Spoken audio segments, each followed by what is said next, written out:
വചനത്തിലേക്ക് നോക്കുന്നതിന് മുമ്പായിട്ട് നമ്മുടെ മധ്യത്തിലുള്ള കർത്താവിനെ നോക്കി നമുക്ക് പ്രാർത്ഥിക്കാം. സ്നേഹം നിറഞ്ഞ പിതാവേ, യേശുവേ കർത്താവെ, അവിടുത്തെ നിറഞ്ഞ സാന്നിധ്യത്തിനായിട്ട് സ്തോത്രം ചെയ്യുന്നു. ഈ വർഷാവസാനം കർത്താവെ, അവിടുത്തെ മുമ്പാകെ നന്ദിയോടായിരിക്കാൻ, ആരോഗ്യത്തോടായിരിക്കാൻ, സമാധാനത്തോടായിരിക്കാൻ ഒക്കെ അവിടുന്ന് ഞങ്ങളെ സഹായിച്ചല്ലോ. അത് കർത്താവെ, ഞങ്ങളിലും എത്രയോ ശ്രേഷ്ഠരും എത്രയോ ധനവാന്മാരോ എത്രയോ ആരോഗ്യമുള്ളവരോ ഒക്കെ കർത്താവെ ഇന്ന് ഈ ഇല്ലാതായിരിക്കുമ്പോൾ കർത്താവെ അവിടുന്ന് ഞങ്ങളെ ശിക്ഷിപ്പിച്ചിരിക്കുന്നു. ഇനി ഒരു വർഷം കർത്താവെ അങ്ങേക്കായിട്ട് ഫലം കായ്ക്കുവാനായിട്ട് വളരെ പ്രതീക്ഷയോടെ കർത്താവെ വെള്ളവും വളവും തന്ന് ഞങ്ങളെ പോറ്റി പുലർത്തുന്ന അവിടുത്തെ ദീർഘക്ഷമയ്ക്കായിട്ട്, അവിടുത്തെ കരുണയ്ക്കായിട്ട്, മനസ്സിലവനായിട്ട് ഞങ്ങൾ അങ്ങേ സ്തുതിക്കുന്നു. അവിടുത്തെ മുമ്പാകെ കർത്താവെ നന്ദിയോടായിരിക്കാൻ ഞങ്ങളെ സഹായിക്കണമേ.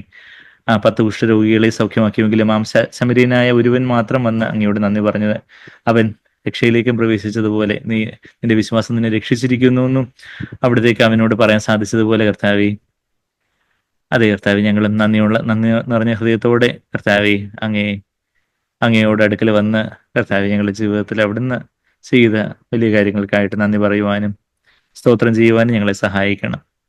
നന്ദിയോടെ, സ്തോത്രത്തോടെ, ആരാധനയോടെ പുതുവർഷത്തെ വരവേൽക്കാൻ ഞങ്ങളെ ഓരോരുത്തരെയും സഹായിക്കണമെന്ന് പ്രാർത്ഥിക്കുന്നു. ഇന്ന് കർത്താവ് ഞങ്ങൾ അല്പസമയം കർത്താവ് വെളിപാട് പുസ്തകം തുടർന്നും ചിന്തിക്കുമ്പോൾ അവിടുത്തെ ഹൃദയത്തിന്റെ ആലോചനകളെ കേൾപ്പാൻ ഞങ്ങളെ സഹായിക്കണമേ. കർത്താവെ, ഞങ്ങളെത്തിനെയും താഴ്ത്തുന്നു. അവിടുത്തെ ആത്മാവിനാൽ ഞങ്ങളെ നിറയ്ക്കണം. അവിടുത്തെ രക്തത്താൽ ഞങ്ങളെ കഴുകണം. അവിടുത്തെ ആത്മാവിനാൽ അളവില്ലാതെ ഞങ്ങളെ നിറയ്ക്കണമെന്ന് പ്രാർത്ഥിക്കുന്നു. ജീവജല നദികളാൽ ഞങ്ങളെ നിറച്ചാട്ടെ. കർത്താവെ, വലിയ സന്തോഷത്തോടെ, സമാധാനത്തോടെ, പ്രത്യാശയോടെ, സ്വസ്ഥതയോടെ അവിടുത്തെ സന്നിധിയിൽ അവിടുത്തെ വചനം കേൾപ്പാൻ ബദനിയിലെ മറിയത്തെ പോലെ അവിടുത്തെ കാൽക്കിലോട് ഒന്നുകൂടി ചേർന്നിരിപ്പാൻ ഞങ്ങളെ സഹായിക്കണം. അവിടുത്തെ തിരുവായി മൊഴിഞ്ഞുള്ള ഓരോ വാക്കുകളും കർത്താവെ അത് ഗ്രഹിച്ചെടുക്കുവാൻ തക്കവണ്ണം ഞങ്ങളുടെ ആത്മാവിന്റെ കണ്ണുകളെ തുറക്കണമെന്ന് പ്രാർത്ഥിക്കുന്നു. നന്ദി കർത്താവെ, നന്ദി. പ്രാർത്ഥനയുടെ നീ സ്തുതിക്കുന്നു എല്ലാം യേശു കർത്താവിന്റെ വിലയേറിയ മാതിരിയുള്ള നാമത്തിൽ തന്നെ. ആമീൻ, ആമീൻ, ആമീൻ. നമ്മള് വെളിപാട് പുസ്തകം 19 അധ്യായത്തിന്റെ 10-ാമത്തെ വാക്യം വരെ നമ്മൾ കഴിഞ്ഞ ആഴ്ച കണ്ടു. അവിടെ വെളിപാട് പുസ്തകം നമുക്കറിയാം 16-ാം അധ്യായത്തിന്റെ അവസാനം തന്നെ അവിടെ ന്യായവിധിയുടെ കാര്യങ്ങളൊക്കെ പറയുമ്പം ബാബിലോണിന്റെ ന്യായവിധിയെ കുറിച്ച് പറഞ്ഞു. പിന്നെ ബാബിലോണിന്റെ ന്യായവിധി 17-18 അധ്യായങ്ങളിൽ അത് വിപുലമായിട്ട് അത് ആ ബാബിലോണാകുന്ന വ്യാജസഭ, വ്യാജ ക്രിസ്തീയതയുടെ ഒരു ന്യായവിധിയെ കുറിച്ച് നമ്മൾ കേൾക്കുന്നുണ്ടായിരുന്നു. ആ വ്യാജസഭയുടെ ന്യായവിധിയെ കുറിച്ച് നമ്മൾ കാണുന്നുണ്ടായിരുന്നു. ആ വ്യാജസഭ ക്രിസ്തുവിന്റെ പേര് പറഞ്ഞ് ലോകത്തിന് പിന്നാലെ പോകുന്ന ആ വ്യാജന്റെ എന്നല്ല, വ്യാജയുടെ എന്ന് വെച്ചാൽ അത് സ്ത്രീയോട് അപമിച്ചിരിക്കുന്ന മഹദിയാം ബാബിലോൺ ആകുന്ന ആ വ്യാജയുടെ മത വ്യവസ്ഥതയെക്കുറിച്ചും വാണിജ്യ വ്യവസ്ഥതയെക്കുറിച്ചും ഒക്കെ 17-18 അധ്യായങ്ങളിൽ നമ്മൾ വായിച്ച് 19-ാം അധ്യായത്തില് ആ ബാബിലോണിന്റെ ന്യായവിധിയെക്കുറിച്ച് ഓർത്ത് സന്തോഷിക്കുന്ന ദൈവജനത്തെ നമ്മൾ കാണുന്നുണ്ട്. ഹല്ലേലൂയ, ഹല്ലേലൂയ, ഹല്ലേലൂയ എന്നുള്ള സ്വർഗത്തിലുള്ള ആർപ്പുവിളിയെ കുറിച്ച് 3 ഹല്ലേലൂയ ഈ ബാബിലോണിന്റെ ന്യായവിധിയെ കുറിച്ച് നമ്മൾ കാണുന്നുണ്ട്. അതിനുശേഷം കർത്താവിന്റെ കാന്ത തന്നെ ഒരുക്കിയിരിക്കുന്നു. സഭ നമ്മൾ ഓരോരുത്തരും നമ്മെ തന്നെ ഒരുക്കിയിരിക്കുന്നു എന്ന് കണ്ട് സ്വർഗത്തിലെ ഹല്ലേലൂയ അത് നമ്മൾ വെളിപാട് 19 അധ്യായത്തിന് 6-ാമത്തെ വാക്യത്തിൽ അവിടെ നമ്മൾ സർവശക്തിയുള്ള നമ്മുടെ ദൈവമായ കർത്താവ് രാജ്യത്വം ഏറ്റിരിക്കുന്നു. He reigns, the Lord our God, the Almighty reigns. എല്ലാത്തിലും മീതെ കർത്താവ് രാജ്യത്വം ഏറ്റെടുത്തിരിക്കുന്നു. യേശു കർത്താവാണ് ഈ ലോകത്തിന് നിയന്ത്രിതാവായിട്ട് എൻ്റെ പിതാവായ ദൈവമാണ്, എൻ്റെ മണവാളനായ കർത്താവാണ്, എൻ്റെ സഹായകനായ പരിശുദ്ധാത്മാവാണ്. ഇതെല്ലാം നിയന്ത്രിച്ച് നടത്തുന്ന സർവശക്തനായ ദൈവം അവിടുന്നാണ് വാഴുന്നത്. അതുകൊണ്ട് നമുക്ക് സന്തോഷിച്ച് ഉല്ലസിക്കാം. അതാ നമ്മൾ 7-ാമത്തെ വാക്യം, നാം സന്തോഷിച്ച് ഉല്ലസിച്ച് അവന് മഹത്വം കൊടുക്കുക. നമ്മൾ മഹത്വം ഒന്നും എടുക്കേണ്ട, കർത്താവിന് എല്ലാം മഹത്വം കൊടുക്കുക. എന്താ വെച്ചാൽ കർത്താവ് എല്ലാം ചെയ്തേ. കുഞ്ഞാടിന്റെ കല്യാണം വന്നുവല്ലോ. അവന്റെ കാന്തിയും തന്നെ ഒരുക്കിയിരിക്കുന്നു. ആ കല്യാണത്തിന്റെ ദിവസങ്ങൾ അടുക്കും തോറും വിവാഹ വാഗ്ദത്തം ചെയ്യപ്പെട്ട നിർമ്മല കന്യകയായിട്ട്, ഏകപുരുഷനായ ക്രിസ്തുവിന് വിവാഹ വാഗ്ദത്തം ചെയ്യപ്പെട്ട നിർമ്മല കന്യക എന്ന വണ്ണം നാം ക്രിസ്തുവിനോടുള്ള നിർമ്മലവും ഏകാഗ്രമായിട്ടുള്ള ഭക്തിയൊന്നും വിട്ട് വഷളായി പോകാതെ കർത്താവിനോടുള്ള ആ ഭക്തിയിൽ വളർന്നു വന്ന് നമ്മെ തന്നെ പരിശുദ്ധാത്മാവിന്റെ സഹായത്താൽ ഒരുങ്ങേണ്ടിയിരിക്കുന്നു എന്നുള്ള കാര്യമൊക്കെയാണ് നമ്മൾ കണ്ടത്. 2 കൊരിന്ത്യർ 11-ന്റെ 2-3 അധ്യായങ്ങളിലാണ് കർത്താവിന്റെ കാന്തയെ നിർമ്മല കന്യകയായിട്ട് ഉപമിച്ചിരിക്കുന്നത്. ലോകത്തിന്റെ കളങ്കം പറ്റാതെ ഒരു നിർമ്മല കന്യക. എന്നാൽ കർത്താവിനോടുള്ള നിർമ്മലതയും ഏകാഗ്രവുമായിട്ടുള്ള ഭക്തിയൊക്കെ വിട്ടു സർപ്പത്തിന്റെ വഞ്ചന, സർപ്പം ഹവ്വയെ വഞ്ചിച്ചതുപോലെ വഞ്ചനയാൽ വഞ്ചിക്കപ്പെട്ട് വഷളായി പോകുമോ എന്ന് താൻ ഭയപ്പെടുന്നു എന്ന ഒരു ആത്മീയ പിതാവ് എന്ന നിലയിൽ കുരുതി വിശ്വാസികളെ കുറിച്ച് പൗലോസ് അപ്പോസ്തലൻ പരിശുദ്ധാത്മാവിന്റെ നിറവിൽ പറയുന്ന ആ ഒരു കാര്യമൊക്കെ 2 കൊരിന്ത്യർ 11 2-3 വാക്യങ്ങളിലൊക്കെ നമ്മൾ ഇപ്പോഴും പലപ്പോഴും ചിന്തിക്കാറുന്ന വാക്യങ്ങളാണ്. മിക്കവർക്കും അത് പരിചിതമായിട്ടുള്ള വാക്യങ്ങളാണെന്ന് എൻ്റെ വിശ്വാസം. അല്ലെങ്കിൽ അത് എഴുതിയെടുത്തത് ആ വാക്യങ്ങളെ നോക്കിക്കോണമേ. അപ്പൊ അങ്ങനെ നമ്മെ തന്നെ ഒരുക്കേണ്ടിയിരിക്കുന്നു. അതായത് വിവാഹ വാഗ്ദത്തം നമ്മളെ കർത്താവിലേക്ക് വന്നപ്പോൾ എന്ന് പറഞ്ഞാൽ നമ്മൾ രക്ഷിക്കപ്പെട്ടപ്പോൾ നമുക്ക് വീണ്ടും ജനനത്തിന്റെ അനുഭവം ഉണ്ടായപ്പോൾ അവിടെ ഒരു എൻഗേജ്മെന്റ് സെറമണിയാണ് യഥാർത്ഥത്തിൽ നടന്നത്. നമ്മുടെ ബാപ്റ്റിസത്തിൽ ഒരു ഫ്യൂണറൽ സെറമണിയാണ് നടക്കുന്നതെന്ന് പറയാം. നിങ്ങളുടെ സ്വന്തം ഫ്യൂണറൽ സെറമണി നിങ്ങൾ ആരെങ്കിലും അറ്റൻഡ് ചെയ്തിട്ടുണ്ടോ എന്ന് ചോദിച്ചാൽ നമ്മുടെ ബാപ്റ്റിസം ആണ് സ്വന്തം ഫ്യൂണറൽ സെറമണി. എന്ന് പറഞ്ഞാൽ നമ്മുടെ പഴയ മനുഷ്യനെ കുഴിച്ചിട്ട് പുതിയ മനുഷ്യനെ കുറിച്ച് ഫ്യൂണറൽ സെറമണി. നമ്മൾ രക്ഷിക്കപ്പെടുമ്പോൾ ഒരു എൻഗേജ്മെന്റ് സെറമണിയാണ് നടക്കുന്നത്, ഒരു വിവാഹ വാഗ്ദത്തം. പിന്നെ വിവാഹ വാഗ്ദത്തം കഴിഞ്ഞ് നാളുകൾ എണ്ണി കലണ്ടറിലെ ഓരോ നാളും എണ്ണി കാന്ത പാർക്കുകയാണ്. ഇന്ന് എന്റെ കാന്തനെ നേരിട്ട് കാണാൻ സാധിക്കും, ഇന്ന് കണ്ണാടിയിൽ കടമുടി എന്ന വണ്ണം കർത്താവിനെ കാണുന്നു എന്ന ആശ്ചര്യമായിട്ട് എന്റെ കർത്താവിനെ ഇന്ന് മേഘയെ വന്നിടും, എന്റെ പ്രാണനായക നിന്നെ കാണുവാൻ ആശയേറുന്നേ, ആർത്തി പൂണ്ട് പാർക്കുന്ന കാന്തയെ ചേർപ്പാൻ എന്ത് താമസം എന്നൊക്കെ നമ്മളിപ്പം പാടിയതുപോലെ ആ ഒരു ആണിപ്പഴുതുള്ള കരങ്ങളെ താല്പര്യം ചെയ്യാൻ തക്കവണ്ണം അവിടുത്തെ ആ സ്നേഹത്തെ കാണുവാൻ, കർത്താവിന്റെ സ്നേഹം നിറഞ്ഞ കണ്ണുകളിലേക്ക് ഒരു മറയില്ലാതെ കർത്താവിനെ നോക്കുവാൻ തക്കവണ്ണമുള്ള ഒരു ഭാഗ്യപദവി, കർത്താവിന്റെ സന്നിധിയിൽ എന്നേക്കും വസിക്കുവാനുള്ള ഒരു വലിയ ഭാഗ്യം. ആ ഭാഗ്യനാൾ എന്നേക്ക് വരും. അതാ കർത്താവിന്റെ കാന്തയുടെ കല്യാണം വന്നുവല്ലോ, അവനെ കാന്ത തന്നെ ഒരുക്കിയിരിക്കുന്നു. അപ്പൊ നമുക്ക് ഈ കർത്താവിനോടുള്ള മണവാട്ടിയായിട്ടുള്ള ഒരു വളർച്ച, കർത്താവിന്റെ ഒരു മണവാട്ടിയാണെങ്കിൽ നമുക്കൊരു ഒരുക്കം ഉണ്ടായിരിക്കും.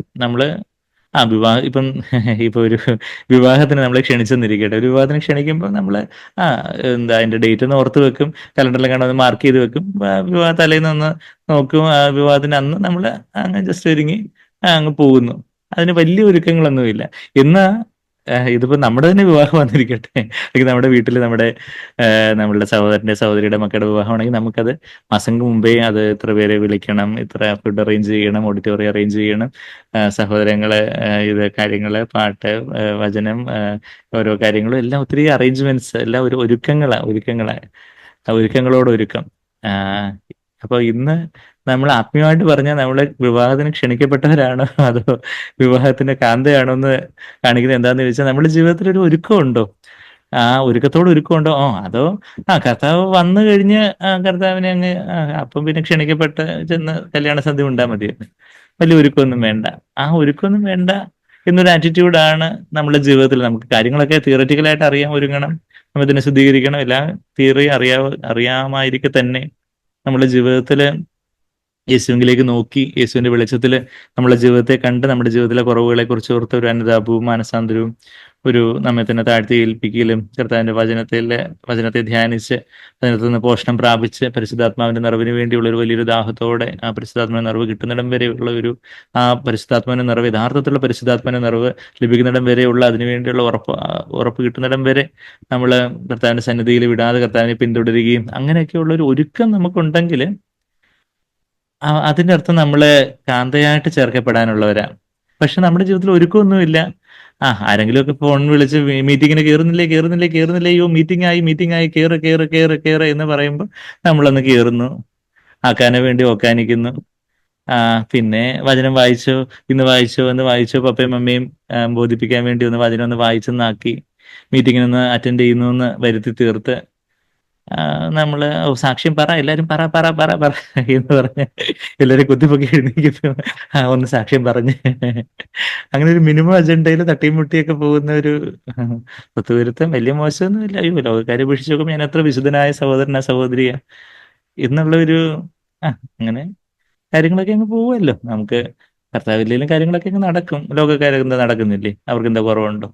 ആ ഒരു മനോഭാവമാണ് നമുക്കെന്നുണ്ടെങ്കിൽ നമ്മള് ഇനിയിപ്പോ കല്യാണത്തിന് ക്ഷണിക്കപ്പെട്ട അവസ്ഥ തന്നെ ഉണ്ടോ, അതോ ഇനിയിപ്പോ അതും വിട്ടുപോയോ, അതും വിട്ട് നമ്മള് ലോകത്തിലേക്ക് തന്നെ പെട്ടുപോയോ എന്നുള്ളൊരു നമ്മള് ഭയക്കേണ്ടിയിരിക്കുന്നു. അല്ലെങ്കിൽ ഇനിയിപ്പോ കല്യാണത്തിന് ക്ഷണിക്കപ്പെട്ടവരുടെ ഒരുക്കവും കല്യാണത്തിന്റെ കാന്തയുടെ ഒരുക്കവും തമ്മിലുള്ള വ്യത്യാസം നമുക്കറിയാം. അപ്പൊ അതുപോലെ നമ്മെ തന്നെ ഒരുക്കുന്നവരാണ്. നമ്മെ തന്നെ ഒരുക്കുന്നവർ എന്ന് പറഞ്ഞാൽ കർത്താവ് നിർമ്മലനായിരിക്കുന്ന പോലെ നമ്മളെ തന്നെ നിർമ്മലീകരിക്കുന്ന 1 യോഹന്നാൻ 3:3 വാക്യത്തിലാണ് നമ്മൾ കഴിഞ്ഞ ആഴ്ചകളിലൊക്കെ വീണ്ടും വീണ്ടും വായിച്ചുകൊണ്ടിരുന്ന കർത്താവ് വരും, നാം കർത്താവിനെ പോലെ ആയി തീരും, കർത്താവ് ആയിരിക്കുന്നത് പോലെ നാം അവനെ കാണും, നാം അവനോട് സദൃശന്മാരായി തീരും, അവനെ പോലെ തന്നെ നാം പരിപൂർണമായിട്ടും പാപരഹിതമായ പൂർണ്ണതയിലേക്ക് നമ്മൾ അന്ന് പ്രവേശിക്കും, സിൻലെസ് പെർഫെക്ഷനിലേക്ക് കർത്താവിന്റെ വരവെങ്കിലായിത്തീരും എന്നൊക്കെയുള്ള ആ വലിയ പ്രത്യാശ നമുക്കുണ്ടെങ്കിൽ ഈ പ്രത്യാശയുള്ളവരെല്ലാം തന്നെ തന്നെ നിർമ്മലീകരിക്കട്ടെ. ഏത് സ്റ്റാൻഡേർഡ് വരെ നിർമ്മലീകരിക്കണം? ഭാഗ്യം ഇന്ന സഹോദരൻ നിർമ്മലനായിരിക്കുന്ന പോലെ നിർമ്മലീകരിച്ചു. ആ സഹോദരന്റെ ആ സഹോദരിയുടെ സ്റ്റാൻഡേർഡ് അല്ല, മറിച്ച് കർത്താവിന്റെ സ്റ്റാൻഡേർഡ്, യേശുവിനെ പോലെ ജീവിക്കുക, യേശുവിന്റെ ജീവൻ വെളിപ്പെടുത്തുക എന്നൊക്കെ നമ്മൾ കഴിഞ്ഞ കോൺഫറൻസിൽ 2.5 ദിവസമായിട്ട് നമ്മൾ കേട്ടുകൊണ്ടിരുന്നത് പോലെ ആ കർത്താവിന്റെ സ്റ്റാൻഡേർഡിലേക്ക് നമ്മെ തന്നെ കർത്താവെ, ഞാൻ ഇനി എത്ര എത്താനുണ്ട് കർത്താവെ, എൻ്റെ മനോഭാവങ്ങളിലും എൻ്റെ ചിന്തകളിലും എൻ്റെ വാക്കുകളിലും എൻ്റെ ഉദ്ദേശങ്ങളിലും എൻ്റെ പ്രവൃത്തികളിലും ഒക്കെ കർത്താവെ ഞാൻ അങ്ങേപ്പോലെ ആയിത്തീരാനുണ്ട് കർത്താവെ. അതുകൊണ്ട് കർത്താവെ, ഞാൻ എന്നെ ഒരുക്കേണ്ടിയിരിക്കുന്നു കർത്താവെ, അവിടുത്തെ കാന്തയായിട്ട്. കർത്താവിൻ്റെ അതേ നേച്ചറുള്ള, കർത്താവിൻ്റെ അതേ സ്വഭാവമുള്ളവളെയാണ് കർത്താവ് കാന്തയായിട്ട്. ഇപ്പം വിവാഹം do not be unequally yoked with unbelievers, അവിശ്വാസികളുടെ ഇണയില്ലാപ്പണ കൂടരുതെന്ന് 2 കൊരിന്ത്യർ 6:14 പറയുമ്പോൾ യഥാർത്ഥത്തിൽ ഒരു വിവാഹം ഒരു യോക്കിംഗ് റിലേഷൻഷിപ്പാണ്. ഒരേ പ്രയോറിറ്റീസ്, ഒരേ മുൻഗണനകളും ഒരേ താല്പര്യങ്ങളും ഒക്കെ ഉള്ളവരാണ്, ഒരേ ആത്മീയ താല്പര്യങ്ങൾ, ഒരേ ആത്മീയ തീക്ഷ്ണതയുള്ളവരൊക്കെ യഥാർത്ഥത്തിൽ ഒരു വിവാഹ ബന്ധത്തിലേക്ക് വരേണ്ടത്. എന്ന് പറയുന്നത് പോലെ യേശു കർത്താവ് എങ്ങനെയുള്ളൊരു കാന്തയായിരിക്കും തിരഞ്ഞെടുക്കുന്നത്? ലോകത്തിന്റെ പിന്നാലെ എപ്പോഴും നടന്നിട്ട് അവസാനം എന്ന് പേരിന് വേണ്ടി കർത്താവിന്റെ കർത്താവിന്റെ പേരെടുക്കുന്ന, കർത്താവിന്റെ പേരിന്റെ മറയുണ്ട്, ഒരു ആത്മീയ വേഷമുണ്ട്, എന്നാൽ ശക്തിയൊന്നുമില്ല. ശക്തിയെ ത്യജിച്ച് ആത്മീയതയുടെ മതഭക്തിയുടെ ഒരു വേഷം ധരിച്ച് ലോകത്തിന് പിന്നാലെയാണ് നമ്മുടെ പോക്കുന്നുണ്ടെങ്കിൽ അങ്ങനെ ഒരാളെ കർത്താവ് തന്റെ കാന്തയായിട്ട് തിരഞ്ഞെടുക്കൂ. അപ്പോ ഇന്ന് ക്രിസ്ത്യ ലോകത്തിൽ പൊതുവേ ഉള്ള ഒരു ധാരണ എന്ന് പറഞ്ഞാൽ വിശ്വാസികളെല്ലാം, വീണ്ടും ജനിക്കപ്പെട്ട വിശ്വാസികളെല്ലാം അങ്ങ് കാന്തയായി തീരും എന്നുള്ളൊരു കാര്യമാണ്. എന്നാൽ നമ്മൾ വചനത്തിൽ അങ്ങനെ ഒരു കാര്യം കാണുന്നേ ഇല്ല. ജയിക്കുന്നവൻ എൻ്റെ കൂടെ എൻ്റെ സിംഹാസനത്തിലിരിക്കും. ആരാ മണവാളിന്റെ കൂടെ സിംഹാസനത്തിൽ ചെന്നിരിക്കുന്നേ? ആരെങ്കിലും അല്ല. നോട്ട് എനി ടോം ഡിക്ക് ആൻഡ് ഹാരി. ആരെങ്കിലും വിളിച്ച് മണവാളൻ സിംഹാസനത്തിൽ തന്റെ വലതുഭാഗത്ത് ഇരുത്തത്തില്ല, തന്റെ മണവാട്ടിയെ ഇരുത്തുന്നത്. അപ്പം ജയിക്കുന്നവനാണ് എൻ്റെ വലതുഭാഗത്തിരിക്കുവാന് വരം നൽകുന്ന കർത്താവ് അവിടെ വെളിപാട് 3:21. അതിൽ നിന്ന് തന്നെ ക്ലിയർ ആണ് കർത്താവ് ആ ജയിക്കുന്നവരാണ്. അതായത് പാപത്തെ ജയിക്കുന്നവർ എന്ന് പറയുമ്പോൾ, പാപം എന്ന് പറയുന്നതിന് 3 കാറ്റഗറി ആയിട്ട് നമ്മൾ പറയും. ജഡത്തെ ജയിക്കുന്നവര്, ഈ ലോക വ്യവസ്ഥയെ ജയിക്കുന്നവര്, ആ ലോക വ്യവസ്ഥയെ നിയന്ത്രിക്കുന്ന പിശാചിനെ ജയിക്കുന്നവര്. ലോകം, ജഡം, പിശാച് നമ്മൾ പറയുന്ന അവിടെ ഒരു തൃത്വമുണ്ട്, 3 ട്രയാഡ് ഉണ്ട്. അതിനെ ജയിക്കുന്നവരാണ്. അങ്ങനെ ലോകം, ജഡം, പിശാച് നിന്ന് വരുന്ന ആ പാപത്തെ ജയിക്കുന്നവരാണ് കർത്താവിന്റെ കാന്തയായിട്ടിരിക്കുന്നത്. എന്നാൽ ഒരു 30% 60 മേനി, 30 മേനി 60 മേനി ഒരു ആൾക്കാർ ഒക്കെ ആ ഒരു ക്ഷണിക്കപ്പെട്ടവരുടെ അവസ്ഥ എന്നുള്ള കാര്യവും അത് നമ്മൾ വിതയ്ക്കുന്നതിന് ഉപമയിൽ നിന്നൊക്കെ ആ കാര്യങ്ങളൊക്കെ നമ്മളത് കണ്ടായിരുന്നു. അത് പ്രാകാരം വരെ വരുന്നവർ ഒരു 30 മേനി, അത് വിശുദ്ധ സ്ഥലം വരെ വരുന്നവർ 60 മേനി. എന്നാൽ ജയിക്കുക, ആ ജഡത്തെയും താണ്ടി ജഡമാകുന്ന തിരശ്ശീലയും ചീന്തപ്പെട്ട് അതിവിശുദ്ധ സ്ഥലത്ത് പരിശുദ്ധാത്മാവിന്റെ നിറവില് കർത്താവിനോട് ആത്മാവിൽ ഒന്നായി ചേർന്ന് കർത്താവിന്റെ സ്വഭാവത്തെ വെളിപ്പെടുത്തുന്നവരാണ് കാന്തയായിട്ട്. അവരാണ് 100 മേനി ഫലം കായ്ക്കുന്നവർ. അവരുടെ ജീവിതത്തിൽ ഒരു കുറവോ ഒരു വീഴ്ച ഉണ്ടായിട്ടില്ല എന്നുള്ളതല്ല, എന്നാൽ അവരുടെ ജീവിതത്തിൽ എന്ത് കുറവോ എന്ത് വീഴ്ച ഉണ്ടായിരുന്നാലും അവര് അത് ആത്മാവിന്റെ ദരിദ്രത്തോടെ ഏറ്റു പറഞ്ഞ് തങ്ങളെ തന്നെ ഒരു പൂജ്യമായിട്ട് ദൈവമുമ്പാകെ താഴ്ത്തി ആത്മാവിനാൽ നിറയപ്പെട്ട് വചനത്താൽ നിറയപ്പെട്ട് അവര് they will be pressing on to perfection. അവർ പൂർണ്ണതയിലേക്ക് ആയിരുന്നവരായിരിക്കും. അതാ നമ്മള് പൂർണ്ണതയിലേക്ക് ആയിക, പരിജ്ഞാന പൂർത്തിയിലേക്ക് ആയിക എന്നൊക്കെ ഇബ്രായർ 6-ാം വാക്യത്തിൽ നമ്മൾ വായിക്കുന്നത്. അതുപോലൊരു കർത്താവ്, എനിക്ക് പരിപൂർണ്ണമായിട്ടും അങ്ങേപ്പോലെ ആയിത്തീരണം, എൻ്റെ ജീവിതത്തിലെ പല മേഖലകളും ഇനി ആവാനുണ്ട്. അങ്ങനെ ക്ഷമയോടെ ഫലം കായ്ക്കുന്നവരാണ് ആ 100 മേനി ഫലം കായ്ക്കുന്നതെന്നൊക്കെ നമ്മൾ ഈവൻ ലൂക്കോസ് 8:15 നമ്മൾ ആ വാക്യമൊക്കെ കാണുന്നുണ്ടായിരുന്നു. അപ്പം ഇത് ഗ്രാഫോ ചെയ്യണം, ഇത് എഴുതണം. വചനം കേൾക്കുമ്പോൾ എഴുതി വെക്കണമെന്നാണ് യോഹന്നാൻ അപ്പോസ്തലനോട് വീണ്ടും വീണ്ടും ഈ വെളിപാട് പുസ്തകത്തിൽ തന്നെ 14 തവണ ആ ഗ്രാഫ് എന്നുള്ള വാക്ക് നമ്മൾ കാണുന്നുണ്ട്. അതിൽ 2 തവണ അത് ദൈവം എഴുതുന്നതിനെ കുറിച്ചാണ്. അത് വെളിപാട് പുസ്തകം 3:12 13:8 ഒക്കെ ദൈവം എഴുതുന്നതിനെ കുറിച്ചാണ് പറയുന്നത്. പിന്നെ ബാക്കിയുള്ള 12 പ്രാവശ്യം, അതും 12 പ്രാവശ്യം ഈ വെളിപാട് പുസ്തകത്തിലെ 12 എന്നുള്ള വാക്ക്, ഈ വെളിപാട് പുസ്തകം തന്നെ ഒത്തിരി സിംബോളിക് നമ്പേഴ്സിലാല് നിറഞ്ഞ പുസ്തകം എന്നുള്ള കാര്യം നമുക്കറിയാം. 7, 12 ഗോത്രങ്ങള് എന്നുള്ള കാര്യമൊക്കെ പറയുന്ന പോലെ ഒരു ദിവസത്തില് ഡേ നൈറ്റ് 12 hours ആണ്. 144 എന്ന് പറയുമ്പോൾ തന്നെ 12 ഗോത്രങ്ങളിൽ നിന്നുള്ള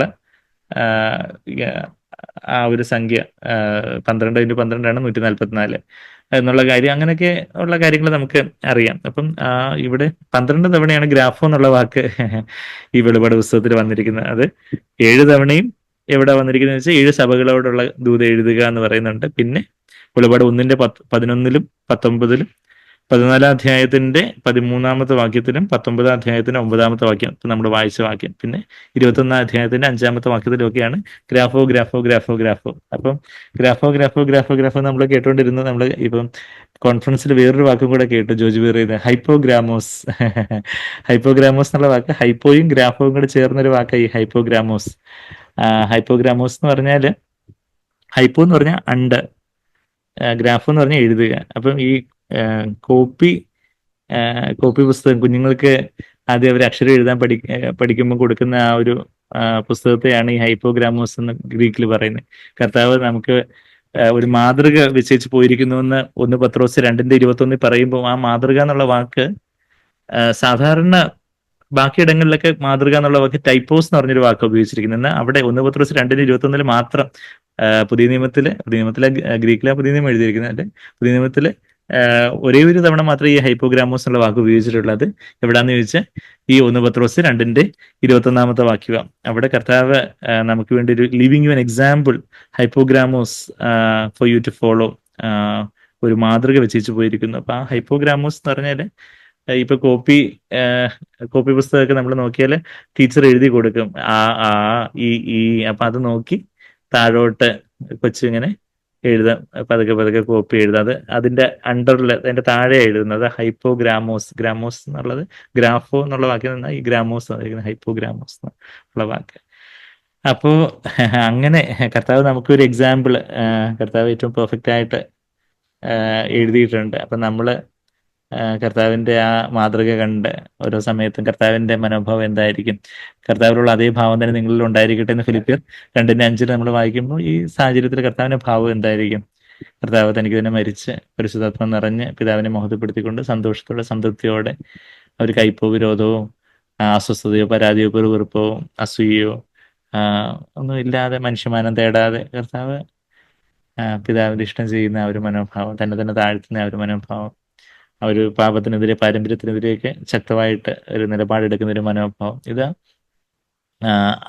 അപ്പൊ ആ കർത്താവിന്റെ ആ കാൽപ്പാടുകളെ, ആ കാൽപാദങ്ങളിൽ പദമൂന്നി നമ്മൾ നടക്കേണ്ടിയിരിക്കുന്നു. കർത്താവിന്റെ കാൽപാദങ്ങൾ, കർത്താവിന്റെ കാൽപാദങ്ങൾ എന്താണ് നമ്മളെപ്പോഴും സാഗ്ബേറിന് കേൾക്കുന്നത്? Not my will but thy will, not my will but thy will. എന്റെ ഇഷ്ടമല്ല അവിടുത്തെ ഇഷ്ടം, എന്റെ ഇഷ്ടമല്ല അവിടുത്തെ ഇഷ്ടം. അതാണ് കർത്താവിന്റെ കാൽപാദങ്ങൾ. അപ്പൊ അതാണ് ഹൈപ്പോഗ്രാമോസ്. കർത്താവ് അങ്ങനെ ഓരോ സമയത്തും തന്റെ ഇഷ്ടത്തിന് മരിച്ച് പിതാവിന്റെ ഇഷ്ടത്തിനായിട്ട് തന്നെ ഏൽപ്പിച്ചു കൊടുത്തുകൊണ്ടേ ഇരുന്നപ്പം നമ്മളും അത് കണ്ട് കുഞ്ഞുങ്ങളെ ഈ അല്ലെങ്കിൽ ABCD എന്ന് ക്യാപിറ്റൽ ലെറ്ററിലും സ്മോൾ ലെറ്ററിലും ഒക്കെ എഴുതി ശീലിക്കുന്നു പറഞ്ഞതുപോലെ കർത്താവ് ഒരു പെർഫെക്റ്റ് ആയിട്ട് കാര്യങ്ങള് എന്റെ ഇഷ്ടമല്ല അവിടുത്തെ ഇഷ്ടമെന്ന് പറഞ്ഞ് പിതാവിന്റെ ഇഷ്ടത്തെ കർത്താവ് നിവർത്തിച്ചു. നമ്മുടെ ജീവിതത്തിലും ഓരോ സാഹചര്യങ്ങളിലും ഓരോ പ്രലോഭനങ്ങളും പ്രതിസന്ധികളും ഓരോ സാഹചര്യങ്ങളൊക്കെ വരുമ്പോഴും അവിടെ അതേ മനോഭാവത്തോടെ കർത്താവേ, ഒരു കാര്യത്തിൽ എന്റെ ഇഷ്ടമൊന്നും വേണ്ട, അവിടുത്തെ ഇഷ്ടം പോലെ എല്ലാം നടക്കണം, അവിടുന്ന് എല്ലാത്തിലും പരമാധികാരിയാണ്, അവിടുത്തെ ഇഷ്ടം എന്നില്ല കർത്താവേ, അവിടുന്ന് എന്നിലൂടെ എന്തൊക്കെ ചെയ്യാൻ ആഗ്രഹിക്കുന്നു അതെല്ലാം ചെയ്തു തീർക്കണം. അങ്ങനെ ഒരു മനോഭാവത്തോടെ ആ ഒരു ഹൈപ്പോഗ്രാമോസ്, അങ്ങനെ ആ കർത്താവിന്റെ ആ വലിയ മാതൃക കണ്ട് നമ്മെ തന്നെ ദൈവമുമ്പാകെ നമ്മൾ താഴ്ത്തുകയും പരിശുദ്ധാത്മ നിറഞ്ഞ കർത്താവിന്റെ ആ കാൽപാദങ്ങളിൽ നമ്മൾ 13 നടക്കുകയൊക്കെ ചെയ്യുമ്പോൾ എന്ത് പറ്റും? നമുക്ക് ഈ കർത്താവിന്റെ കാന്തയായി തീരുന്ന ഒരു ഒരുക്കത്തിലേക്ക് ആയിത്തീരാനൊക്കെ അങ്ങനെയുള്ള ആ ഓരോ പ്രവൃത്തികളാണ്, അങ്ങനെ കർത്താവിന്റെ ആത്മാവിനാൽ പ്രേരിതമായിട്ട് കർത്താവിന്റെ ശക്തിയായിട്ട് കർത്താവിന്റെ നാമോഹത്തിനായിട്ട് ചെയ്യുന്ന കാര്യങ്ങളാണ് നീതി പ്രവൃത്തികളായിട്ട് കർത്താവിന്റെ കാന്തയുടെ കല്യാണ വസ്ത്രമായിട്ട് ആയിത്തീരുന്നതെന്ന് നമ്മളതിന്റെ 8-ാമത്തെ വാക്യത്തിലൊക്കെ നമ്മൾ വായിച്ചു. ക്ഷണിക്കപ്പെട്ട ഒരു ഭാഗ്യവാന്മാരാണ്. ഇത് സത്യവചനതനാണ് എഴുതി വെച്ചു 9-ാമത്തെ വാക്യം. പിന്നെ 10-ാമത്തെ വാക്യത്തിലും യോഹന്നാൻ അങ്ങ് ആ ദൈവസാന്നിധ്യ ബോധത്താലും ഈ ഇത്ര വലിയ ആത്മീയമായിട്ടുള്ള വലിയ കാര്യങ്ങളെയൊക്കെ കണ്ട് ആ ഒരു വലിയ ആവേശപരവശനായിട്ട് യോഹന്നാൻ അത്രയും പക്വതയുള്ള ദൈവദാസനായിട്ട് പോലും ദൂതന്റെ കാൽക്കൽ അങ്ങ് വീണു പോകുന്ന ഒരു സിറ്റുവേഷൻ നമ്മളവിടെ ഈ 19 അധ്യായത്തിന്റെ 19 അധ്യായത്തിന് 10ാമത്തെ വാക്യത്തിൽ നമ്മൾ വായിച്ചു. ഈവൻ ഒരുപാട് പുസ്തകം 22 അധ്യായത്തിന് 8-9 വാക്യങ്ങളിൽ യോഹന്നാന് വീണ്ടും അങ്ങനെ ഒരു അബദ്ധം, അതായത് ദൂതനെ ചെന്നങ്ങ് വണങ്ങാൻ പോകുന്ന തരത്തിലുള്ള കാര്യങ്ങൾ. അപ്പൊ അതുപോലെയുള്ള അതുപോലെയുള്ള overwhelming presence of the lord, അതുപോലെ ദൈവസാന്നിധ്യവും അതുപോലെ വിസ്മയകരമായ പല കാര്യങ്ങളും ഒക്കെ ആയിരിക്കാം തീർച്ചയായിട്ടും യോഹന്നാൻ കണ്ടത്. അപ്പം അതാ ആ ഒരു പെട്ടെന്ന് എന്താ ചെയ്യേണ്ടതെന്നുള്ള ആ ഒരു വലിയ ആവേശത്തിൽ യോഹന്നാൻ അങ്ങ് വീണ്ടും നമസ്കരിക്കാൻ പോകുമ്പോൾ അത് ദൂതനാ എന്നെ വീണ്ടും നമസ്കരിക്കുന്നു ദൂതൻ പറയുന്ന കാര്യങ്ങളൊക്കെ നമ്മളവിടെ കാണുന്നത്. So do not do that, അത് ചെയ്യരുത്, അരുത്. വെളിപ്പാട് പുസ്തകം 19 അധ്യായത്തിന് 10ാമത്തെ വാക്യം, അപ്പോൾ അവൻ എന്നോട് അതരുത്, ഞാൻ നിനക്ക് യേശുവിന്റെ സാക്ഷ്യമുള്ള നിന്റെ സഹോദരന്മാർക്കും. യേശുവിന്റെ സാക്ഷ്യം എന്നുള്ള ആ ഒരു പദപ്രയോഗം ഈ വെളിപാട് പുസ്തകത്തിൽ ഒരുപാട് തവണ വരുന്ന നമ്മള് വെളിപാട് പുസ്തകം 1ാം അധ്യായം മുതൽ തന്നെ നമ്മൾ കാണുന്നുണ്ടായിരുന്നു. അവിടെ നമ്മള് വെളിപാട് പുസ്തകം 1ാം അധ്യായത്തിന്റെ 2ാമത്തെ വാക്യത്തിലേക്ക് തന്നെ നമ്മൾ നോക്കുവാണെങ്കിൽ അവൻ ദൈവത്തിന്റെ വചനവും യേശുക്രിസ്തുവിന്റെ സാക്ഷ്യവുമായി താൻ കണ്ടതൊക്കെയും സാക്ഷീകരിച്ചു. അപ്പം അവിടെ ഈ യോഹന്നാനെ കുറിച്ച് തന്നെ പറയും, യോഹന്നാൻ അപ്പോസ്തലനെ കുറിച്ച് പറയും, who testified to the word of God. യേശുവിന്റെ വചനം അവൻ സാക്ഷിച്ചു, വചനം അവൻ അനുസരിച്ചു, ആ വചനം ജീവിച്ച് കാണിച്ചു, ആ വചനം പ്രസംഗിച്ചു. ദൈവത്തിന്റെ വചനവും യേശുക്രിസ്തുവിന്റെ സാക്ഷ്യവും. യോഹന്നാനെ കണ്ടവരൊക്കെ യേശുവിനെ കാണുവാൻ ഇടയായി. എന്നെ കണ്ടവൻ എന്റെ പിതാവിനെയും കണ്ടിരിക്കുന്നുവെന്ന് യോഹന്നാൻ 14ന്റെ 9ാമത്തെ വാക്യം കഴിഞ്ഞ ഞായറാഴ്ച നമ്മൾ പറഞ്ഞതുപോലെ, അതാ യേശു ജീവിച്ചതുപോലെ എന്ന് പറയുമ്പോൾ നമ്മളെ കാണുന്നവർക്ക് യേശുവിനെ കാണുവാനും വർദ്ധിക്കുന്ന ഒരളവിൽ, നമ്മളാരും പൂർണ്ണരായി തീർന്നിട്ടില്ല എന്നാൽ വർദ്ധിക്കുന്ന ഒരളവിൽ നമ്മളെ കാണുന്നവർക്ക് യേശുവിനെ കാണാൻ പറ്റുന്ന ഒരു അവസ്ഥ, അതാ നമ്മൾ യേശുക്രിസ്തുവിന്റെ സാക്ഷ്യവുമായി താൻ കണ്ടതെന്നുള്ളൊരു കാര്യം നമ്മൾ അവിടെ വായിക്കുന്നത്. അങ്ങനെ ഇതേ പദപ്രയോഗം നമ്മളിപ്പം 2ാമത്തെ വാക്യത്തിൽ വെളിപാട് പുസ്തകം 1ാം അധ്യായത്തിന്റെ 2ാമത്തെ വാക്യത്തിൽ കണ്ടു. പിന്നെ അതിന്റെ 9ാമത്തെ വാക്യത്തിൽ കാണുന്നുണ്ട്. വെളിപാട് പുസ്തകം 1ാം അധ്യായത്തിന് 9ാമത്തെ വാക്യത്തിൽ നിങ്ങളുടെ സഹോദരനും യേശുവിന്റെ കഷ്ടതയിലും രാജ്യത്തിന്റെ സഹിഷ്ണുതയിലും കൂട്ടാളിയുമായ യോഹന്നാൻ എന്ന് ഞാൻ ദൈവവചനവും യേശുവിന്റെ സാക്ഷ്യവും. ആ യേശുവിന്റെ സാക്ഷ്യം എന്നുള്ള ആ ഒരു പദപ്രയോഗം, ദ ടെസ്റ്റിമണി ഓഫ് ജീസസ്, യേശുവിന്റെ സാക്ഷ്യം, അത് നമ്മൾ കൂടെ ഈ വെളിപാട് പുസ്തകത്തില് വീണ്ടും വീണ്ടും കാണുന്ന ഒരു കാര്യമാണ്. അത് 6 തവണ നമ്മൾ വെളിപാട് പുസ്തകത്തിൽ കാണുന്നുണ്ട്. ഒന്ന് വെളിപാട് പുസ്തകം 1ാം അധ്യായത്തിന്റെ 2ാമത്തെ വാക്യത്തിൽ ഇപ്പം കണ്ടു, 9ാമത്തെ വാക്യത്തിൽ ഇപ്പം കണ്ടു, യേശുവിന്റെ സാക്ഷ്യം ദൈവവചനവും യേശുവിന്റെ സാക്ഷ്യം ദൈവവചനവും യേശുവിന്റെ സാക്ഷ്യം ദൈവവചനവും യേശുവിന്റെ സാക്ഷ്യം. പിന്നെ നമ്മൾ കാണുന്ന എവിടാന്ന് വെച്ചാൽ 6ാം അധ്യായത്തിന്റെ 9ാമത്തെ വാക്യത്തില്, വെളിപാട് പുസ്തകം 6ാം അധ്യായത്തിന്റെ 9ാമത്തെ വാക്യത്തിൽ അവിടെ പഴയ നിയമ ഭക്തന്മാര് അവര് അറുക്കപ്പെട്ട കാര്യം, എന്തിനു വേണ്ടി അവര് കൊല ചെയ്യപ്പെട്ടത്, രക്തസാക്ഷിത്വം വഹിച്ചത്, അവരെ കൊലപാതകം ചെയ്തുകൊണ്ടോ അവര് ക്രിമിനൽ കുറ്റം ചെയ്തുകൊണ്ടോ ഒന്നുമല്ല അവരെ വധശിക്ഷയ്ക്ക് വിധിച്ചത്, അല്ലെങ്കിൽ അവരെ രക്തസാക്ഷിത്വം വരിക്കുവാൻ ഇടയാക്കിയത്. മറിച്ച് അവര് വെളിപാട് പുസ്തകം 6ാം അധ്യായത്തിന് 9ാമത്തെ വാക്യം, അവൻ 5ാം മുദ്ര പൊട്ടിച്ചപ്പോൾ ദൈവവചനം നിമിത്തവും തങ്ങൾ പറഞ്ഞ സാക്ഷ്യം ഹേതുവാ. അവിടെയും വചനം സാക്ഷ്യം, ദൈവവചനം സാക്ഷ്യം, അത് നമ്മളവിടെ കാണുന്നത്. ദൈവവചനം നിമിത്തവും തങ്ങൾ പറഞ്ഞ സാക്ഷ്യം ഹേതുവായും അർക്കപ്പെട്ടവരുടെ ആത്മാക്കളെ ഞാൻ യാഗപീഠത്തിന് കീഴിൽ കണ്ടു എന്നുള്ളൊരു കാര്യം വെളിപാട് പുസ്തകം 6ാം അധ്യായത്തിന് 9ാമത്തെ വാക്യത്തിലും 3ാം തവണ ഈ ഒരു വചനവും സാക്ഷ്യവും എന്നുള്ള കാര്യം നമ്മൾ കാണുന്നുണ്ട്. പിന്നെ 12ാം അധ്യായത്തിലേക്ക് പോവുകയാണെങ്കിൽ ഇതേ വെളിപാട് പുസ്തകം 12ാം അധ്യായത്തിന്റെ അതിന്റെ 17ാമത്തെ വാക്യം, 12ാം അധ്യായത്തിന്റെ അവസാനത്തെ വാക്യത്തില് അവിടെ അവസാന കാലത്ത് പിശാച് ദൈവമക്കളോട് കോപാക്രാന്തനായിട്ട് വരുന്ന ഒരു കാര്യം നമ്മളവിടെ വായിക്കുന്നത്. അവൻ ഇസ്രായേലിനെ നാമാവശേഷമാക്കാൻ നോക്കി, ഇസ്രായേലിനെ ദൈവം അങ്ങ് എയർലിഫ്റ്റ് ചെയ്ത് എയറോപ്ലെയിനിലും മറ്റും അങ്ങ് വേറൊരു സ്ഥലത്തേക്ക് കൊണ്ടുപോയി പോഷിപ്പിക്കുന്ന കാര്യമൊക്കെ നമ്മളവിടെ അതിന്റെ 13-14 വാക്യങ്ങളിലൊക്കെ കാണുന്നുണ്ട് വെളിപാട് പുസ്തകം 12. അത് കഴിഞ്ഞപ്പോഴത്തേക്കും ഇസ്രായേലിനെ കിട്ടുന്നില്ല. അപ്പൊ അങ്ങനെ ആകുമ്പോൾ പിന്നെ ശേഷിക്കുന്ന ഈ ഇസ്രായേലാകുന്ന സ്ത്രീയുടെ ശേഷിക്കുന്ന സന്തതി എന്ന് പറഞ്ഞാൽ അത് ആത്മീയ സന്തതി, ഇസ്രായേലാകുന്ന സ്ത്രീയുടെ അക്ഷരിക സന്തതികൾ ആണ്, ഭൗതിക സന്തതികളാണ് യഹൂദജനം, ആത്മീയ സന്തതികളാണ് നാം ദൈവസഭ. അതാ ശേഷിക്കുന്ന മക്കളെ എന്ന് നമ്മളവിടെ വെളിപാട് പുസ്തകം 12-17 മഹാസർപ്പം, അതായത് പിശാച് സ്ത്രീയോട് കോപിച്ച് ദൈവകൽപ്പന പ്രമാണിക്കുന്നവരും യേശുവിന്റെ സാക്ഷ്യമുള്ളവരുമായി അവളുടെ സന്തതിയിൽ ശേഷിപ്പുള്ളവരോട് യുദ്ധം ചെയ്യുവാൻ പുറപ്പെട്ട് അവൻ കടൽപ്പുറത്തെ മണൽമേൽ നിന്നു. അപ്പൊ അവിടെ ആ ദൈവമക്കളെ, ദൈവസഭയെ എങ്ങനെ വിവരിച്ചിരിക്കുന്നത് വെച്ചാൽ ദൈവകൽപ്പന പ്രമാണിക്കുന്നവരും യേശുവിന്റെ സാക്ഷിയുള്ളവരും. അവിടെയും ദൈവകൽപ്പന എന്ന് പറയാൻ ദൈവവചനം. അപ്പൊ അവിടെയും വചനം സാക്ഷ്യം, വചനം സാക്ഷ്യം, വചനം സാക്ഷ്യം. നമ്മുടെ ജീവിതത്തിൽ അത്രമാത്രമുണ്ട് കർത്താവിന്റെ വചനം ഉള്ളിൽ സംഗ്രഹിച്ച് അത് പുറമേ കർത്താവിന്റെ സാക്ഷ്യമായിട്ട് നമ്മളുടെ മുഖഭാവത്തിലാവട്ടെ, നമ്മളുടെ വാക്കുകളിലാവട്ടെ, നമ്മളുടെ പ്രവൃത്തിയിലാവട്ടെ കർത്താവിന്റെ സാക്ഷ്യം മറ്റുള്ളവർക്ക് ഈ മനുഷ്യൻ സംസാരിക്കുന്നത് പോലെ വേറെ ആരും സംസാരിച്ച് കണ്ടിട്ടില്ല എന്ന് ഈ യോഹന്നാൻ 7:46 കർത്താവിനെ കുറിച്ച് പറഞ്ഞതുപോലെ നമ്മളുടെ വാക്കുകൾ കേൾക്കുന്നവർക്ക് ഇതുപോലെ വേറെ ആരും സംസാരിക്കുന്നത് കേട്ടിട്ടില്ലല്ലോ, ഇത്ര തീക്ഷ്ണതയോടെ, ഇത്ര കാർക്കശ്യത്തോടെ, ഇത്ര സ്നേഹത്തോടെ, ഇത്ര ആർദ്രതയോടെ, ഇത്ര കരുണയോടെ വേറെ ആരും സംസാരിക്കുന്നത് ഞങ്ങൾ കേട്ടിട്ടില്ലല്ലോ ഇതുവരെ എന്ന് മറ്റുള്ളവർക്ക് യേശുവിന്റെ വചനം നമ്മുടെ ഹൃദയത്തിൽ നിറഞ്ഞു കവിഞ്ഞ് അത് കർത്താവിന്റെ സാക്ഷ്യമായിട്ട് നിറഞ്ഞു കവിഞ്ഞ് എന്റെ പാനപാത്രം നിറഞ്ഞു കവിയുന്നു എന്ന് സങ്കീർത്തനം 23:5 വാക്യത്തിൽ നമ്മൾ വായിക്കുന്ന പോലെ മൈ കപ്പ് ഓവർഫ്ലോസ്. അപ്പം ഈ വചനം കർത്താവിന്റെ ആത്മാവും ജീവനുമാകുന്ന വചനം എന്ന് യോഹന്നാൻ 6:63 നമ്മൾ വായിക്കുന്നുണ്ട്. ആത്മാവും ജീവനുമാകുന്ന വചനം നിറഞ്ഞു കവിഞ്ഞ് കർത്താവിന്റെ സാക്ഷ്യമായിട്ട് മാറുമ്പം എന്ത് ചെയ്യും? ആൾക്കാർ നമ്മളെ സ്നേഹിക്കുമോ? നമ്മളെ സ്നേഹിക്കുന്നവർ കാണും. എന്ന ലോകം, ആ ലോകത്തിന്റെ ആത്മാവിനാല് മതഭ്രാന്തന്മാരായിട്ടുള്ളവരും അല്ലെങ്കിൽ ലോകത്തിൻ്റെതായ ആൾക്കാർ നമ്മളെ പുച്ഛിക്കും, നമ്മളെ വെറുക്കും, നമ്മളെ കൊല്ലാൻ നോക്കും. അതാണ് നമ്മളിവിടെ വായിക്കുന്നത്. ഇവനെ അങ്ങ് തട്ടിക്കളയണം, അല്ലെങ്കിൽ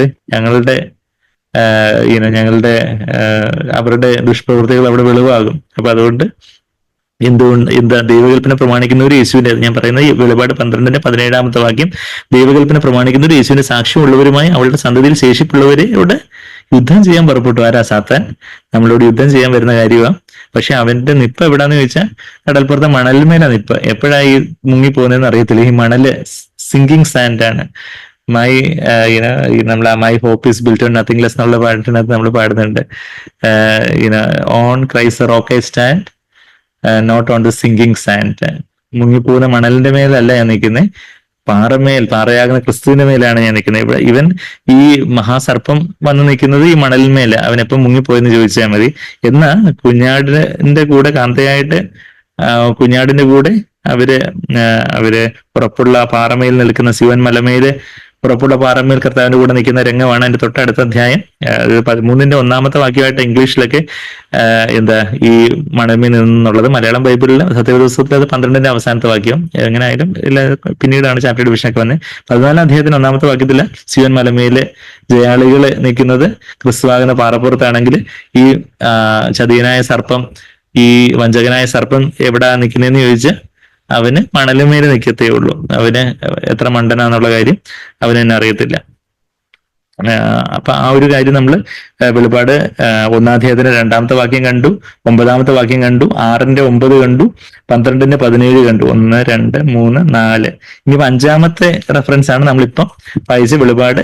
യേശുവിന്റെ വചനവും യേശുവിന്റെ സാക്ഷ്യവും എന്നുള്ള ആ പദപ്രയോഗം, ആ ഒരു ഡയാഡ് എന്ന് പറഞ്ഞാൽ, ട്രയാഡ് എന്ന് പറഞ്ഞാൽ ഡയാഡ്, 2 കാര്യങ്ങള് ഒരുമിച്ച് പറയുന്നത് ഡയാഡ്. ആ ഒരു 2 കാര്യങ്ങളെ കുറിച്ച് പറയുന്നത് നമ്മളിവിടെ വെളിപാട് 19:10 വാക്യത്തിലും എന്താ നമ്മൾ വായിക്കുന്നേ, ഇത് ദൈവത്തിന്റെ സത്യവചനമെന്ന് അതിന്റെ തൊട്ട് മുമ്പേ നമ്മൾ 9 വാക്യത്തിൽ വായിക്കുന്നുണ്ട്. This are the true words of God. അത് കഴിഞ്ഞിട്ട് ഞാൻ നിനക്കും യേശുവിന്റെ സാക്ഷ്യമുള്ള നിന്റെ സഹോദരന്മാർക്കും എന്ന് പറയുന്നുണ്ട്. പിന്നെ അതുപോലെ തന്നെ ആ യേശുവിന്റെ സാക്ഷ്യം അത് പ്രവചനത്തിന്റെ ആത്മാവാണ്, യേശുവിന്റെ സാക്ഷ്യം എന്നുള്ള കാര്യമൊക്കെ നമ്മളത് കഴിഞ്ഞ ആഴ്ച നമ്മളത് കണ്ടായിരുന്നു. അവിടെയും യേശുവിന്റെ സാക്ഷ്യം എന്നുള്ളൊരു പദപ്രയോഗം കാണുന്നുണ്ട്. അതിന്റെ തൊട്ട് 9 വാക്യത്തിൽ ഇത് ദൈവത്തിന്റെ സത്യവചനമാണെന്നുള്ള കാര്യം നമ്മൾ കാണുന്നുണ്ട്. അവിടെ ആ ഒരു 2 കാര്യങ്ങൾ ചേർത്ത് പറയുന്നത് നമ്മൾ വായിക്കുന്നുണ്ട്. പിന്നെ അവസാനമായിട്ട് ഈ ഒരു പദപ്രയോഗം നമ്മൾ കാണുന്നത് 20 അധ്യായത്തില്, വെളിപാട് പുസ്തകം 20 അധ്യായത്തിന്റെ 4 വാക്യത്തില്.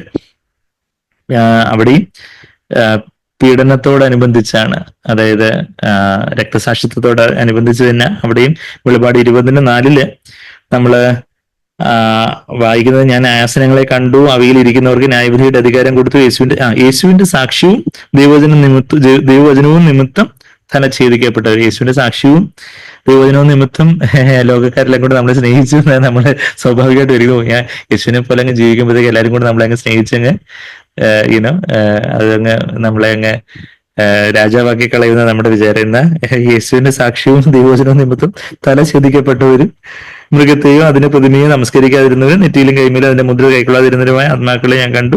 അവർ ജീവിച്ച 1000 ആണ്ട് ക്രിസ്തുവിനോട് കൂടി വാണു എന്നുള്ളൊരു കാര്യം. 1000 വർഷ സഹസ്രാബ്ദ വാഴ്ചയെ കുറിച്ചൊക്കെ വായിക്കുമ്പം ആരാ വാണേന്ന് ചോദിക്കുമ്പം ഈ യേശുവിന്റെ സാക്ഷ്യവും ദൈവവചനവും നിമിത്തം, ദൈവവചനവും യേശുവിന്റെ സാക്ഷ്യവും ദൈവവചനവും നിമിത്തം തല ഛേദിക്കപ്പെട്ടവരൊക്കെയാണ് കർത്താവിന്റെ കൂടെ 1000 ആണ്ട് വർഷക്കാലം വാഴുന്ന ആ ഒരു കാര്യം നമ്മളിവിടെ വെളിപാട് 20:4 നമ്മൾ വായിക്കുന്നത്. പിന്നെ നമ്മൾ അവിടെ യഥാർത്ഥത്തിലുള്ള പ്രവചനം എന്താണെന്നുള്ള കാര്യമൊക്കെ കഴിഞ്ഞ ആഴ്ച നമ്മൾ ഡീറ്റെയിൽ ആയിട്ട് കണ്ടായിരുന്നു. എന്താ യഥാർത്ഥത്തിലുള്ള പ്രവചനം? അത് യഥാർത്ഥത്തിലുള്ള പ്രവചനത്തിന്റെ ആത്മാവ് എന്ന് പറഞ്ഞാൽ അത് യേശുവിന്റെ സാക്ഷിയാണ്. യഥാർത്ഥത്തിലുള്ള ദൈവവചന ശുശ്രൂഷ യേശുവിനെ ഉയർത്തുന്നതാണ്. യഥാർത്ഥത്തിലുള്ള ദൈവവചനത്തിന്റെ ഒരു ശുശ്രൂഷ നമ്മൾ കേൾക്കുമ്പോൾ നമ്മൾ കർത്താവിലേക്ക് ആകർഷിക്കപ്പെടുന്നു, കർത്താവിലേക്ക് നമ്മൾ കൂടുതൽ ഓടി അടുക്കുന്നു. ആ ഒരു ആവശ്യബോധത്തോടെ കർത്താവിനോട് നമ്മൾ പറ്റിച്ചേർന്ന് നമ്മൾ ആ പ്രീച്ചറിനോട് ഇത് എത്ര നല്ല പ്രസംഗന, ഇദ്ദേഹം ഇത്ര പ്രസംഗ ചാതുര്യം ഉണ്ടെന്ന് പറഞ്ഞ് ആ പ്രീച്ചറിനോട് അറ്റാച്ച്ഡ് ആവാൻ പോവല്ല, മറിച്ച് അത് ആ യഥാർത്ഥത്തിലുള്ള പ്രവചനം അത് കർത്താവിനെ ഉയർത്തുന്നത്. അപ്പം കർത്താവിലേക്ക് യേശു ആരിലും ഉന്നതനാമൻ ആത്മസഖാവ് അവനെ, ആ കർത്താവിലേക്ക് ഏറ്റവും ഉന്നതനായ കർത്താവിലേക്ക് യേശുവിന്റെ സാക്ഷ്യമാണ്. അപ്പൊ നമ്മൾ കഴിഞ്ഞ ആഴ്ച ആ കാര്യങ്ങൾ നമ്മൾ കണ്ടു. യേശുവിന്റെ സാക്ഷ്യമാണ് പ്രവചനത്തിന്റെ ആത്മാവെന്ന് പറയുമ്പോൾ അവിടെ എന്തൊക്കെയാ യേശു പറഞ്ഞ കാര്യങ്ങളെല്ലാം ഈ യഥാർത്ഥത്തിലുള്ള പ്രവചനങ്ങളിൽ ഉണ്ടായിരിക്കും. യേശുവിന്റെ പ്രസംഗങ്ങളിലെ കർത്താവ് ഊന്നി പറഞ്ഞ കാര്യങ്ങളെല്ലാം യഥാർത്ഥത്തിലുള്ള പ്രവചനത്തിൽ അത് വരും എന്ന് പറഞ്ഞാൽ കർത്താവിന്റെ മുഴുവൻ ആലോചനയും വരും. എസ്പെഷ്യലി ഗിരിപ്രഭാഷണം 5, 6, 7 അധ്യായങ്ങള് കർത്താവ് തന്റെ ദൈവരാജ്യത്തിന്റെ മാനിഫെസ്റ്റോ ആയിട്ട്, പ്രകടന പത്രികയായിട്ട് പറഞ്ഞ ആ കാര്യങ്ങളും, അതുപോലെ അപ്പോസ്തലന്മാർ ഊന്നി പറഞ്ഞ കാര്യങ്ങളും, പാപത്തെ ജയിക്കുന്ന കാര്യങ്ങളും, ലോകത്തോട് ഒരു ഒത്തുതീർപ്പില്ലാത്ത മനോഭാവം, അങ്ങനെയുള്ള ദൈവവചനത്തിന്റെ കാതലായ കാര്യങ്ങളാണ് യഥാർത്ഥത്തിലുള്ള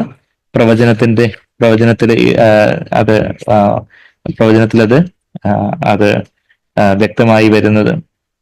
പിന്നെ ആ പ്രവചനം നമ്മളത് അന്ത്യവചന പുസ്തകത്തിൽ കഴിഞ്ഞ ആഴ്ച നമ്മൾ കാണുവരുന്നത് ആ പ്രവചനം ശ്രദ്ധയെ യേശുവിലേക്ക് ഉയർത്തുന്നു. പരിശുദ്ധാത്മാവ് യേശുവിനെ മഹത്വപ്പെടുത്തുന്നു. എന്നിലുള്ളത് നിന്ന് he will take off mine and will disclose it you. എന്നിൽ നിന്നുള്ളത് എടുത്ത് അത് പരിശുദ്ധാത്മാവ് സഹായകൻ വന്ന് വെളിപ്പെടുത്തി തരും എന്ന് യോഹന്നാൻ 16:14 നമ്മൾ വായിക്കുമ്പോൾ ആ കാര്യം വായിക്കുന്നത് എപ്പോഴും ക്രിസ്തുവിനെ മഹത്വപ്പെടുത്തുന്ന യഥാർത്ഥത്തിലുള്ള പ്രവചനം.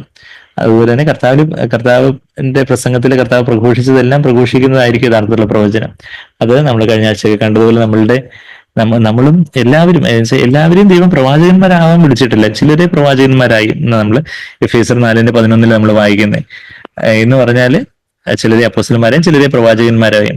അപ്പൊ ആ ഒരു പ്രവാചക ശുശ്രൂഷ എന്ന് പറഞ്ഞാൽ അതൊരു വ്യത്യസ്തമായൊരു ശുശ്രൂഷ എന്ന് പറഞ്ഞാൽ അത് ദൈവജനത്തിന് വേണ്ടിയുള്ള ഒരു കാലഘട്ടത്തിന്റെ ആവശ്യം അനുസരിച്ച് ദൈവജനത്തിന് വേണ്ടി ആ സമയത്ത് ദൈവജനം കേൾക്കേണ്ടതായിട്ടുള്ള വചനം അത് മനുഷ്യമാനം തേടാതെ തീക്ഷ്ണതയോടെ, കാർക്കശ്യത്തോടെ, എന്ന ആർദ്രതയോടെ, ആശ്വാസത്തോടെ, ആത്മീയവർദ്ധനവിനും ആശ്വാസത്തിനും പ്രബോധനത്തിനുമായി സംസാരിക്കുന്നതാണ്, ദൈവാത്മാവിന്റെ നിറവിൽ സംസാരിക്കുന്നതാണ് പ്രവചനം എന്നൊക്കെ 1 കൊരിന്ത്യർ 14:3 വാക്യമൊക്കെ നമ്മൾ കഴിഞ്ഞ ആഴ്ച നമ്മളത് കണ്ടായിരുന്നു.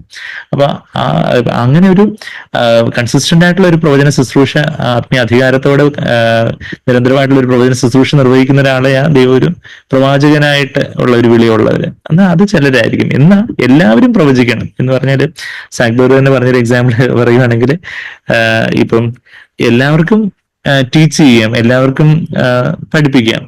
എന്നാൽ ഇപ്പൊ ഞാൻ എന്റെ കുഞ്ഞുങ്ങളെ അവരുടെ സയൻസോ മാത്സോ ഒക്കെ പഠിപ്പിക്കുന്നു എന്ന് പറഞ്ഞാൽ ഞാൻ ടീച്ചറല്ല, എന്റെ പ്രൊഫഷൻ അതല്ല. എന്നാൽ പഠിപ്പിക്കേണ്ട ഒരു ആവശ്യം വരുമ്പോൾ അത് പഠിപ്പിക്കുന്നു എന്നുള്ളതേ ഉള്ളൂ. അല്ലെങ്കിൽ എല്ലാവർക്കും ട്രീറ്റ് ചെയ്യാം. ഇപ്പം എന്താ പറഞ്ഞേ, അപ്പൊ എന്തെങ്കിലും പനിയോ ചുമയൊക്കെ ഉണ്ടെങ്കിൽ പനിയോ വേദനയൊക്കെ ആകുമ്പം ഡോക്ടർ അല്ലാത്തവർ പോലും അവർ പാരസെറ്റമോൾ ഗുളിക വാങ്ങിച്ചു കഴിക്കും. അപ്പം ട്രീറ്റ് ചെയ്യുന്നു, പക്ഷേ ഡോക്ടറായിട്ടാണോ? അല്ല, അത് അവരുടെ പ്രൊഫഷൻ അല്ല. ഇപ്പൊ ഞാൻ ഡ്രൈവ് ചെയ്യുന്നു എന്ന് പറഞ്ഞാൽ ഡ്രൈവർ അല്ല, എന്ന് വെച്ചാൽ ഡ്രൈവ് ചെയ്യേണ്ട സമയത്ത് ഡ്രൈവ് ചെയ്യുന്നു എന്നുള്ളതേ ഉള്ളൂ. എന്ന് പറഞ്ഞതുപോലെ എല്ലാവരും പ്രവചിക്കണം, എന്നാൽ എല്ലാവരും പ്രവാചകന്മാരല്ല. എല്ലാവരും പ്രവചിക്കണം എന്ന് പറഞ്ഞാൽ എല്ലാവരും ദൈവവചനം സംസാരിക്കണം. എന്നാൽ ദൈവത്തിന്റെ ഒരു ദൗത്യത്തോടെ, ദൈവത്തിന്റെ ഒരു ഭാരത്തോടെ, ദൈവ ഒരു കാലഘട്ടത്തില് ഉയർത്തുന്ന ഒരു പ്രവാചക ശുശ്രൂഷ ഉള്ളവര് അത് സഹോദരന്മാരായിരിക്കും, ആത്മീയാധികാരമുള്ളവരായിരിക്കും. പുതിയ നിയമത്തില് പ്രവാചകന്മാരില്ല, അപ്പടെയുള്ളത് കള്ളപ്രവാചകമായിട്ടുള്ള ജസബേൽ മാത്രമാണ് നമ്മൾ വെളിപാട് പുസ്തകം 2-ാം അധ്യായത്തിൽ തുയത്തറ സഭയിൽ നമ്മൾ കാണുന്നുണ്ട്. എന്നാൽ ആത്മീയാധികാരത്തോടെ ദൈവവചനം പറയുന്ന സഹോദരന്മാരെ ദൈവജനത്തിന്റെ സഭയുടെ ആവശ്യത്തിനായിട്ട് ദൈവം ഉയർത്തുന്ന അതാ പ്രവാചകന്മാരെന്ന എല്ലാവരും പ്രവചിക്കണം. അപ്പൊ എല്ലാവരും പ്രവചിക്കുമ്പോൾ എല്ലാവരും പ്രവചിക്കണം എന്ന് ഞാൻ പറയുന്നില്ല, എവിടെ പറയുന്നത് 1 കൊരിന്ത്യർ 14 1-ാമത്തെ വാക്യത്തിൽ തന്നെ എല്ലാവരും ആ വരത്തിനായിട്ട് വാഞ്ചിക്കണം എന്ന് പറയുന്നുണ്ട്. പിന്നെ അതിന്റെ 24-ാമത്തെ വാക്യത്തിൽ 1 കൊരിന്ത്യർ 14 24-ാമത്തെ വാക്യത്തിൽ ഈ ഫോൾ പ്രൊഫസി എല്ലാവരും പ്രവചിക്കുന്നുവെങ്കിലും അവിശ്വാസിയും ആത്മാവരവും ഇല്ലാത്തവനെ അകത്ത് വന്നാൽ എല്ലാവരുടെ വാക്കിനാലും അവന് അവബോധം വരും, അവൻ എല്ലാവരാലും വിവേചിക്കപ്പെടും. അപ്പൊ യഥാർത്ഥത്തിലുള്ള ഒരു ദൈവസഭയിൽ എല്ലാവരും പ്രവചിക്കുന്നവരായിരിക്കുന്ന ആ ഒരു അവസ്ഥ അതാണ് ദൈവം ആഗ്രഹിക്കുന്നത്. അങ്ങനെ അതാണ് ഐഡിയൽ ചർച്ച. പക്ഷേ സമയത്തിന്റെ പരിമിതി നിമിത്തോ വേറെ പല കാര്യങ്ങളും കൊണ്ട് എല്ലാവർക്കും ചിലപ്പം പറയാനൊരു സാഹചര്യം ഒരു മീറ്റിംഗ് തന്നെ കാണത്തില്ല. ചിലപ്പം ബാക്കിയുള്ള മീറ്റിംഗ്സിലൊക്കെ ആയിരിക്കും ബാക്കി എല്ലാവർക്കും ഒക്കെ പറയാനുള്ള ഒരു ഓപ്പർച്യൂണിറ്റി ഉള്ളത് വേറെ പല പല മീറ്റിംഗ്സിലായിരിക്കും. പക്ഷെ എല്ലാവർക്കും പ്രവചിക്കാനുള്ള ഒരു സ്വാതന്ത്ര്യമുള്ള അതാ യഥാർത്ഥത്തിലുള്ള ഒരു ദൈവസഭയിലുള്ള ആ ഒരു എല്ലാ മീറ്റിംഗ്സിലും അല്ലെങ്കിൽ പോലും കഴിയുന്നത്ര മീറ്റിംഗ്സിൽ എല്ലാവർക്കും ആ ഒരു വചനം പറയാൻ സ്വാതന്ത്ര്യമുള്ള മീറ്റിങ്ങുകളുള്ള എല്ലാ മീറ്റിംഗിലും എല്ലാവരും പറയണം എന്നുള്ള വലിയ സഭകളിലൊന്നും പ്രായോഗികമല്ല. നമ്മളിപ്പോഴുള്ള കുഞ്ഞു സഭകളിലൊക്കെ അത് നമുക്ക് പറ്റുന്ന കാര്യങ്ങൾ. എന്നാൽ കുറച്ചുകൂടെ വലിയ സഭകളിലൊക്കെ അത് പ്രായോഗികമായിട്ടുള്ള കാര്യങ്ങളായിരിക്കത്തില്ല. എങ്കിലും എല്ലാവരും പ്രവചിക്കുന്നവരായിരിക്കണം എന്നുള്ളൊരു കാര്യം അത് മീറ്റിംഗിൽ മാത്രമല്ല, നമ്മൾ സാങ്ക്വറിൽ എപ്പോഴും കേൾക്കുന്ന പോലെ നമ്മുടെ പ്രൈവറ്റ് കോൺവെർസേഷൻ, നമ്മളുടെ സ്വകാര്യ സംഭാഷണങ്ങളിൽ പോലും നമ്മളുടെ ജഡം ക്രൂശിലാണെങ്കിൽ പരിശുദ്ധാത്മാവ് നമ്മളിൽ ഒന്ന് നിറഞ്ഞിട്ടുണ്ടെങ്കിൽ നമ്മളുടെ ആത്മാവിൽ നിന്ന് പരിശുദ്ധാത്മാവ് നമ്മുടെ മനസ്സിനെ പുതുക്കി നമ്മൾ സാധാരണ സംസാരിക്കുന്ന വാക്കുകൾ പോലും മറ്റുള്ളവർക്ക് കൃപ നൽകുന്ന വാക്കുകളായിരിക്കും. അതാ പ്രവചനം. യഥാർത്ഥത്തിൽ മറ്റുള്ളവർക്ക് ആത്മീയവർദ്ധന ഉതകുന്ന കൃപ നൽകുന്ന വാക്കുകൾ സംസാരിക്കാനാണ് എഫേസ്യർ 4:29 നമ്മൾ വായിക്കുന്നത്. പക്ഷെ കേൾക്കുന്നവർക്ക് കൃപ എന്ന് പറഞ്ഞാൽ പരിശുദ്ധാത്മാവിന്റെ ശക്തി. നമ്മൾ കേൾക്കുന്നവർക്ക് പരിശുദ്ധാത്മാവിന്റെ ശക്തിയുടെ ഒരു പകർച്ച ഉണ്ടാവുന്ന ഒരു കാര്യം. പത്രോസിനെ കേട്ടപ്പോഴത്തേക്കും കൊർന്നേലിയോസിന്റെ ഭവനക്കാരെല്ലാം പരിശുദ്ധാത്മാവ് നിറയപ്പെട്ടു. അതുപോലെ ജീവിതത്തിലെ നദികളെ പോലും പത്രോസിലൂടെ ഒഴുകപ്പെടാൻ ഇടയായി എന്ന് പറയുന്നത് പോലെ നമ്മളിലൂടെയും ദൈവവചനം നമ്മൾ സംസാരിക്കുമ്പോൾ ജീവിതത്തിന്റെ നദികള് മറ്റുള്ളവരിലേക്ക് ഒഴുകി മറ്റുള്ളവർക്ക് അത് കൃപ ലഭിക്കുവാൻ തക്കവണ്ണം പരിശുദ്ധാത്മാവിന്റെ ശക്തി ലഭിക്കുവാൻ തക്കവണ്ണം കർത്താവിലേക്ക് അവരെ നയിക്കുന്ന വചനങ്ങളിൽ സംസാരിക്കുന്നത് നമ്മളുടെ അത് പ്രസംഗപീഠത്തിൽ മാത്രമല്ല, നമ്മൾ സാധാരണ നമ്മളുടെ ദൈനംദിന ജീവിതത്തിൽ നമ്മുടെ ഭാര്യയോട്, ഭർത്താവിനോട്, മക്കളോട്, അപ്പനമ്മമാരോട്, നമ്മളുടെ ക്ലയൻസിനോടോ, നമ്മളുടെ അയൽവക്കത്തുകാരോടോ, നമ്മുടെ ജോലി സ്ഥലത്തുള്ളവരോടോ, സഹപ്രവർത്തകരോടോ, റോഡിലോ കടയിലോ ഒക്കെ നമ്മൾ സംസാരിക്കുമ്പോഴും കൃപയുള്ള വാക്കുകൾ, ഉപ്പിനാൽ രുചി വരുത്തിയ കൃപയുള്ള വാക്കുകൾ നമ്മൾ സംസാരിക്കുകയാണെങ്കിൽ നമ്മളുടെ സംസാരത്തിലൂടെ മറ്റുള്ളവർക്കൊരു യേശുവിന്റെ സൗരഭ്യവാസന കിട്ടും. നമുക്ക് എല്ലായിടത്തും പ്രവചിക്കാം. അത് മാത്രമല്ല, നമ്മളുടെ സാധാരണ കോൺവെർസേഷൻ തന്നെ നമുക്ക് കർത്താവിനെ കുറിച്ച് എന്തെങ്കിലും പറയാനൊരു ഓപ്പർച്യൂണിറ്റി, ദൈവത്തെ കുറിച്ച് പറയാനുള്ള എന്തെങ്കിലും ഒരു ഓപ്പർച്യൂണിറ്റിയോ കാര്യങ്ങളൊക്കെ ഉണ്ടെങ്കിൽ അതൊരു പ്രവചനമായിരിക്കും. തന്നെ ഒരു അക്രൈസ്തവനായ ഒരു ചെറുപ്പക്കാരനെ ഇന്ന് കൺസലേഷന് വന്നിട്ട് ഒത്തിരി പേര് വന്നിട്ടുണ്ടായിരുന്നു. അപ്പം പുള്ളി ഇങ്ങനെ എന്തോ ഞാന് ഇല്ല ദൈവം പിന്നെ കൺട്രോളിലാണല്ലോ എന്ന് ഞാനിങ്ങനെ എന്തോ പറഞ്ഞതേ ഉള്ളൂ. പുള്ളി അക്രൈസ്തവനാണ്. അപ്പം പുള്ളി പറയാം, അതെ ഡോക്ടറെ, ഇല്ല ദൈവത്തിന്റെ കൺട്രോളില. ഞാനിങ്ങനെ ദൈവവിശ്വാസമൊക്കെ ഇങ്ങനെ ശരിയാണോ എന്നൊക്കെ ഇങ്ങനെ ആലോചിച്ച് നിരീശ്വരവാദത്തിലൂടെ യുക്തിവാദത്തിലൂടെ ഒക്കെ ഇങ്ങനെ പോവായിരുന്നു. എന്നാൽ ഇപ്പൊ എനിക്ക് മനസ്സിലാവുന്നുണ്ട് ദൈവം ഉണ്ടെന്ന് തോന്നുന്നു എന്നൊക്കെ പറഞ്ഞു വെച്ചാൽ നമ്മള് പറയുന്ന ചില ചെറിയ ചെറിയ കാര്യങ്ങളൊക്കെ മറ്റുള്ളവരെ കർത്താവിലേക്ക്, ദൈവത്തെങ്കിലേക്ക് ആകർഷിക്കുവാനും ദൈവചിന്തയിലേക്ക് ആകർഷിക്കുവാനൊക്കെ ഉതകുന്ന കാര്യങ്ങൾ നമ്മൾ സാധാരണ സംഭാഷണങ്ങളിലും നമ്മളുടെ വാട്സപ്പിൽ നമ്മളിപ്പോൾ ഒരു വോയിസ് മെസ്സേജ് അയക്കുന്നു, അല്ലെങ്കിൽ നമ്മൾ ചാറ്റ് ചെയ്യുന്നു, അതെല്ലാം പരിശുദ്ധാത്മാവിന്റെ ഒരു എണ്ണയാൽ നിറഞ്ഞ വാക്കുകളാണ്, കൃപയാൽ നിറഞ്ഞ വാക്കുകളാണെങ്കിൽ അതെല്ലാം പ്രവചന വാക്യങ്ങളാണ് എന്നുള്ള കാര്യം നമ്മളിവിടെ കാണുന്നുണ്ട്. പിന്നെ നമുക്കിവിടെ നമുക്ക് വെളിപാട് പുസ്തകം 19-ാം അധ്യായത്തിന് 11-ാമത്തെ വാക്യം ഇപ്പോൾ ജഗബേർ അത് അന്തിമ വിജയം പുസ്തകം സാക്പൻ അന്തിമ വിജയം പുസ്തകത്തിൽ നിന്ന് അത് വായിക്കുമ്പോൾ അജിബേർ അത് അതിന്റെ കറസ്പോണ്ടിങ് പോർഷൻ ഇപ്പം ഡിസ്പ്ലേ ചെയ്യുമല്ലോ. വാക്യം 11 മുതൽ 13 വരെ. അനന്തരം സ്വർഗം തുറന്നിരിക്കുന്നത് ഞാൻ കണ്ടു. ഒരു വെള്ളക്കുതിര പ്രത്യക്ഷമായി. അതിന്മേലിരിക്കുന്നവന് വിശ്വസ്തനും സത്യവാനും പേർ. അവൻ നീതിയോടെ വിധിക്കുകയും പോരാടുകയും ചെയ്യുന്നു. അവന്റെ കണ്ണ് അഗ്നിജ്വാല, തലയിൽ അനേകം രാജമുടികൾ. എഴുതിയിട്ടുള്ള ഒരു നാമവും അവനുണ്ട്. അത് അവനല്ലാതെ ആർക്കും അറിഞ്ഞുകൂടാ. അവൻ രക്തം തളിച്ച് ഉടുപ്പ് ധരിച്ചിരിക്കുന്നു. അവന് ദൈവവചനം എന്ന് പേർ പറയുന്നു. ഇത് ക്രിസ്തുവിന്റെ 2-ാം വരവാണ്.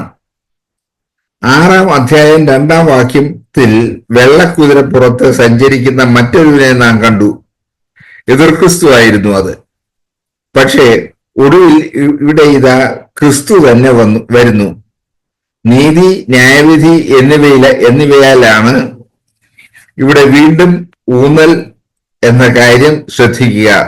ദൈവത്തിന്റെ വിധികൾ എപ്പോഴും നീതിയുള്ളതാണ്.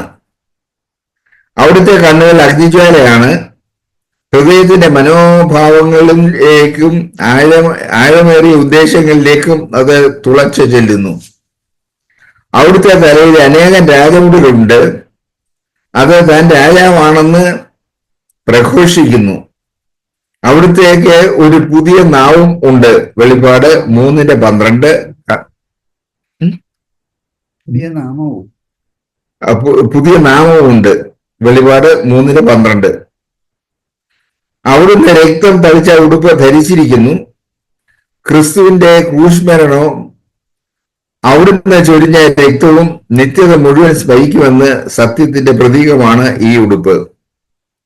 ഭൂമിയിൽ വെച്ച് തങ്ങൾക്കുണ്ടായിരുന്ന ശാരീരികമായ വൈകല്യങ്ങളെല്ലാം മാറിയവരായിരിക്കും സ്വർഗത്തിലുള്ള ഓരോരുത്തരും.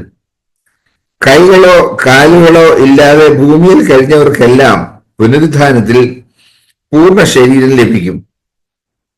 എല്ലാ മുറിവുകളും സൗഖ്യമാകും. എന്നാൽ ക്രൂശിൽ വെച്ച് അവിടുന്ന് ഏറ്റ പീഡനത്തിന്റെ പാടുകളെല്ലാം യേശുവിൽ മാത്രം നിത്യധൈര്യം ഉണ്ടായിരിക്കും. നമ്മോടുള്ള അവിടുത്തെ നിരന്തര സ്നേഹത്തിന്റെയും നമ്മുടെ രക്ഷയ്ക്കായി അവിടുന്ന് നൽകിയ വിലയുടെയും അടയാളമായി ആയിരിക്കും അവ. ആ മുറിപ്പാടുകൾ കണ്ട് നാം യേശുവിനെ തിരിച്ചറിയും എന്ന് മനോഹരമായ ഒരു പാട്ടിൽ പറയുന്നു. അത് തിരിച്ചറിയും, ഞാൻ അവനെ തിരിച്ചറിയും, തൻ കരത്തിലെ ആണിപ്പാടുകൾ നോക്കി. യേശുവിനെ വിശ്വസ്തനും സത്യവാനും ദൈവവചനം രാജാധി രാജാവും കർത്താധി കർത്താവും എന്നെല്ലാം വിളിച്ചിരിക്കുന്നു. വാക്യം 14.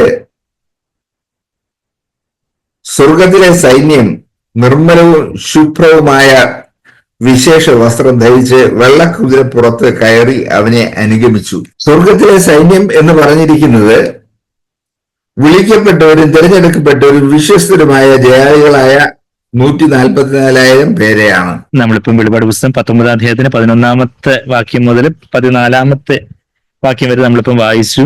അതിന്റെ കറസ്പോണ്ടിങ് ആയിട്ടുള്ള അതിന്റെ എക്സ്പ്ലനേഷൻ നമ്മൾ മ്യൂസിയം പുസ്തകത്തിൽ നമ്മൾ കണ്ടു. വെളിപാട് പുസ്തകം 19 അധ്യായത്തിന് 11 വാക്യം അനന്തരം ആൻഡ് അപ്പോൾ അവിടെ നമ്മൾ വായിക്കുന്നത് അവിടെ കുഞ്ഞാടിന്റെ കാന്തയുടെ ഒരുക്കം, കുഞ്ഞാടിന്റെ കല്യാണം വന്നു എന്നുള്ള കാര്യമൊക്കെ വായിച്ചു. കാന്ത ഒരുങ്ങി നിൽക്കുമ്പോൾ മണവാളൻ ഇതാ വന്നു, മേഘാരൂഢനായിട്ട് മണവാളൻ വരുന്നു കാന്തയെ ചേർപ്പാനായിട്ട്. കർത്താവിന്റെ രണ്ടാമത്തെ വരവാ നമ്മളിവിടെ കാണുന്നത്. അനന്തരം സ്വർഗം തുറന്നിരിക്കുന്നു ഞാൻ കണ്ടു. ഒരു വെള്ളക്കുതിര പ്രത്യക്ഷമായി. അതിന്മേൽ ഇരിക്കുന്നവന് വിശ്വസ്തനും സത്യവാനും എന്ന പേര്. അവൻ നീതിയോടെ വിധിക്കുകയും പോരാടുകയും ചെയ്യുന്നു. വേറൊരു വ്യാജനെ നമ്മൾ വെളിപാട് പുസ്തകം 6 അധ്യായത്തിന്റെ 2 വാക്യത്തില് ഒരു വ്യാജനും വെള്ളക്കുതിരമേല് വരുന്നതായിട്ട് നമ്മൾ വായിക്കുന്നുണ്ട്. അപ്പം വെള്ളക്കുതിരയെ കാണുമ്പോൾ എപ്പോഴും അത് കർത്താവാന്ന് വിചാരിക്കരുത്. കർത്താവിനെ പോലെ അനുകരിച്ചുകൊണ്ട് ഒരു വ്യാജം വരുന്നു. അത് വെളിപാട് പുസ്തകം 6 അധ്യായത്തിന് 2 വാക്യത്തിലും അപ്പോൾ ഞാൻ ഒരു വെള്ളക്കുതിരയെ കണ്ടു, അതിന്മേൽ ഇരിക്കുന്നവന്റെ കയ്യിൽ ഒരു വില്ലുണ്ട്, അവനൊരു ഒരു കിരീടമുണ്ട്, ഒരു കിരീടം കഷ്ടിച്ച് അവൻ ഒപ്പിച്ചിട്ടുണ്ട്. ഇതാ കർത്താവിന്റെ തലയിൽ അനേക രാജമുടികൾ ഉള്ളതായിട്ട് വെളിപാട് ദിവസം 19:12 നമ്മൾ വായിക്കുന്നേ. അവൻ രാജാവാണ്. ഇവനാണെങ്കിൽ കഷ്ടിച്ചൊരു കിരീടം ഒപ്പിച്ചു വെച്ചിട്ടുണ്ട് ഈ വ്യാജൻ. വെളിപാട് ദിവസം 6 വാക്യത്തില് അവന് ഒരു കിരീടവും ലഭിച്ചു. അവൻ ജയിക്കുവാനായും പുറപ്പെട്ടു എന്നുള്ള കാര്യമൊക്കെ 1-ാം മുദ്ര പൊട്ടിക്കുമ്പോൾ ഭൂമിയുടെ ആധാരം എന്ന വണ്ണമുള്ള ഭൂമിയിലേക്ക് പതിക്കുവാനിരിക്കുന്ന ന്യായവിധികളെ കുറിച്ച് പറയുന്ന മുദ്രയിടപ്പെട്ട പുസ്തകത്തിന് 1-ാമത്തെ മുദ്ര പൊട്ടിക്കുമ്പോൾ അവസാന കാലത്ത് ഓരോ സംഭവങ്ങൾ സംഭവിക്കുന്ന കാര്യങ്ങളൊക്കെ നമ്മൾ വായിച്ചു. അവിടെ 1-ാമത്തെ മുദ്ര പൊട്ടിക്കുമ്പോൾ ഇത് ക്രിസ്തു വെളിപ്പെടുന്നു. അധർമ്മമൂർത്തിയുടെ വെളിപ്പെടൽ സകല വഞ്ചനയോടും കൂടി ആയിരിക്കും എന്നൊക്കെ ഉള്ള കാര്യം 2 ദിവസത്തിന്റെ 2-ാം അധ്യായത്തിന്റെ 9, 10, 11 വാക്യങ്ങളൊക്കെ നമ്മൾ കഴിഞ്ഞ കോൺഫറൻസിലും സാക്രിഫൈസിലൊക്കെ ആ കാര്യങ്ങളൊക്കെ കേട്ടായിരുന്നു. ഒത്തിരി വ്യാജമായിട്ടുള്ള അടയാളങ്ങളോടൊക്കെ ആയിരിക്കും ഈ വ്യാജം വരുന്നേ. അപ്പോൾ ഈ വ്യാജനും യേശുവിനെ അനുകരിച്ചുകൊണ്ടാണ് വരുന്നേ.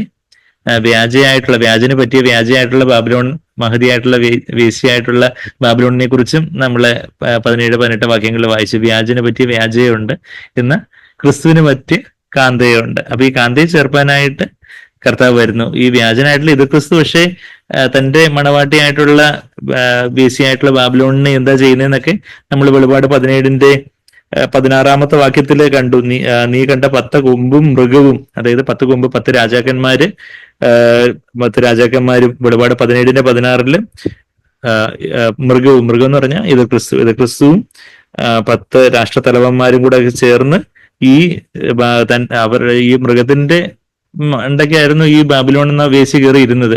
ഈ മൃഗത്തിന്റെ മണ്ടയ്ക്ക് കയറി ഇരിക്കുന്ന കാര്യമൊക്കെ നമ്മള് വെളിപാട് പുസ്തകം 17-ന്റെ 3-ാമത്തെ വാക്യത്തിൽ ഈ മൃഗത്തിന്റെ മണ്ടയ്ക്ക് കയറി ഇരിക്കുന്നത് ഈ സ്ത്രീ എന്നുള്ള കാര്യം കണ്ടേ. എന്നാൽ മൃഗം ഈ സ്ത്രീയെ അങ്ങ് കുടഞ്ഞു കളഞ്ഞിട്ട് എന്ത് ചെയ്തു?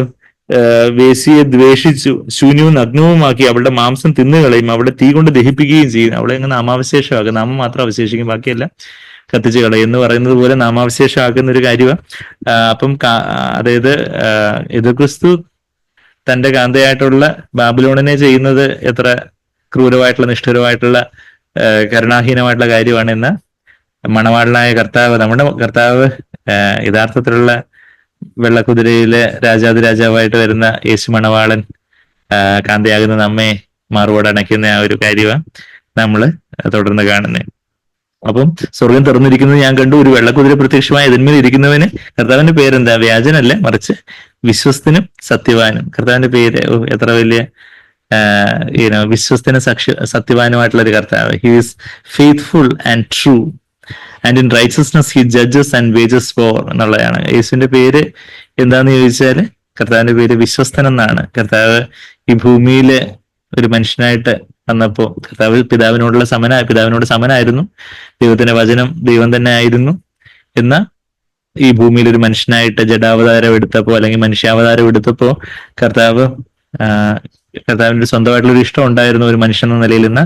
എപ്പോഴും ആ ഇഷ്ടത്തെ, ഒരിക്കൽ പോലും ആ ഇഷ്ടത്തിന് കീഴ്പ്പെട്ട് കൊടുക്കാതെ എപ്പോഴും തന്റെ ഇച്ഛയെ എന്ത് ചെയ്തു എന്ന് വെച്ചാല് തന്റെ ഇച്ഛയില്, തന്റെ വിൽ പവറിൽ, തന്റെ ഡിസിഷൻ മേക്കിംഗ് കപ്പാസിറ്റി, തന്റെ തീരുമാനം എടുക്കാനുള്ള കഴിവില് തന്റെ സ്വന്തം ഇഷ്ടത്തെ എപ്പോഴും അങ്ങ് പിതാവിന്റെ ഇഷ്ടത്തിന് കീഴ്പ്പെടുത്തി കൊടുത്തു. പിതാവെ അവിടുത്തെ ഇഷ്ടം പോലെ ആവട്ടെ. അങ്ങനെ എല്ലാത്തിലും വിശ്വസ്തനായിട്ട് കാണപ്പെട്ട ഒരു കർത്താവ്. നമ്മളെ കർത്താവിനെ കുറിച്ച് ഇതേ വെളിപാട് പുസ്തകം 3-ാം അധ്യായത്തില് എന്താ വായിക്കുന്നത്? 3-ാം അധ്യായത്തില് അവിടെ 7 സഭകളിൽ ഏറ്റവും മോശം പിടിച്ച സഭ ഏതാന്ന് വെച്ചാൽ ലവോദിക്ക സഭയാണ്. ആ ലവോദിക്ക സഭയോട് കർത്താവ് പറയുമ്പോൾ, കർത്താവ് യോഹന്നാനോട് ആ ലവോദിക്ക സഭയുടെ മൃതനായ മൂപ്പനോട്, അതായത് ചത്തതിനൊക്കെ ജീവിച്ചിരിക്കലുമായിട്ടുള്ള മൂപ്പനോട് പറയുമ്പോൾ, വെളിപാട് 3:14 പറയുമ്പോൾ ലവോദിക്കൽ സഭയുടെ ദൂതന് അല്ലെങ്കിൽ മൂപ്പന് എഴുതുക, വിശ്വസ്തനും സത്യവാനുമായ സാക്ഷിയായി ദൈവസൃഷ്ടിയുടെ ആരംഭമായ ആമേൻ എന്നുള്ളതിന് അരുളി ചെയ്യുന്നത്. അപ്പം അവിടെ ഏറ്റവും അവിശ്വസ്തയായിട്ടുള്ള ഒരു സഭയാണ് ലബോദിക്ക സഭ. അവിടെ ഉള്ള കൂട്ടത്തിലേക്ക് വെച്ച് ഏറ്റവും മോശപ്പെട്ട സഭ, ഒന്നുപോലും നല്ലതെടുത്ത് പറയാനില്ലായിരുന്നു. എന്നാൽ അവരോട് കർത്താവ് പറയുന്നത് തന്നെ നോക്കുവാനാ, യേശുവിനെ നോക്കുമ്പോൾ യേശു എങ്ങനായിട്ട് അവിടെ വെളിപ്പെടുന്നത്? വിശ്വസ്തനായ കർത്താവ്, faithful, the faithful and true witness, the beginning of the creation of God says this. കർത്താവ് വിശ്വസ്തനാണ്, സത്യവാനാണ്. നമ്മളിപ്പം വായിച്ചു വിശ്വസ്തനും സത്യവാനും എന്നുള്ള കാര്യം. പിന്നെ സത്യവാനുമായ സാക്ഷി, ട്രൂ വിറ്റ്നസ് ആണ്, ഫെയ്ത്ത്ഫുൾ ആൻഡ് ട്രൂ വിറ്റ്നസ്. ആ ഒരു എന്നെ കണ്ടവൻ എന്റെ പിതാവിനെയും കണ്ടിരിക്കുന്നു എന്ന് പറയുമ്പോൾ അവിടെ ഒരു പിതാവിനെ അതുപോലെ പരിപൂർണമായിട്ടും പെർഫെക്റ്റ് ആയിട്ട് വിറ്റ്നസ് ചെയ്ത കർത്താവ് നമ്മളെ, യേശുവിനെ അതുപോലെ വെളിപ്പെടുത്താനാ നമ്മളെ ഇന്ന് ആക്കി വെച്ചിരിക്കുന്നത്. യേശു പറഞ്ഞു, ഞാൻ ലോകത്തിന് വെളിച്ചമാണ്, ഇവിടെ ഞാൻ ഉള്ളിടത്തോളം കാലം ലോകത്തിന് വെളിച്ചമാണെന്ന് യോഹന്നാൻ 9:5 നമ്മൾ വായിക്കുന്ന. ഇന്ന് ലോകത്തിന് വെളിച്ചമായിട്ട്, ഇന്നും യേശു തന്നെയാണ് ലോകത്തിന് വെളിച്ചം. പക്ഷെ യേശു നമ്മളിലൂടാണ്, സഭയാകുന്ന ശരീരത്തിലൂടാണ് ലോകത്തിന് വെളിച്ചമാകുന്നത്. നിങ്ങളാണ് ഇന്ന് ലോകത്തിന് വെളിച്ചമെന്ന് മത്തായി 5:14 കർത്താവ് പറയുന്ന കാര്യം നമുക്കറിയാം. അപ്പൊ അങ്ങനെ കർത്താവിന്റെ സാക്ഷികളാവാൻ ദൈവം നമ്മളെ കുറിച്ച് ആഗ്രഹിക്കുന്നു. മലമേൽ വെച്ചിരിക്കുന്ന പട്ടണം മറഞ്ഞിരിക്കത്തില്ല.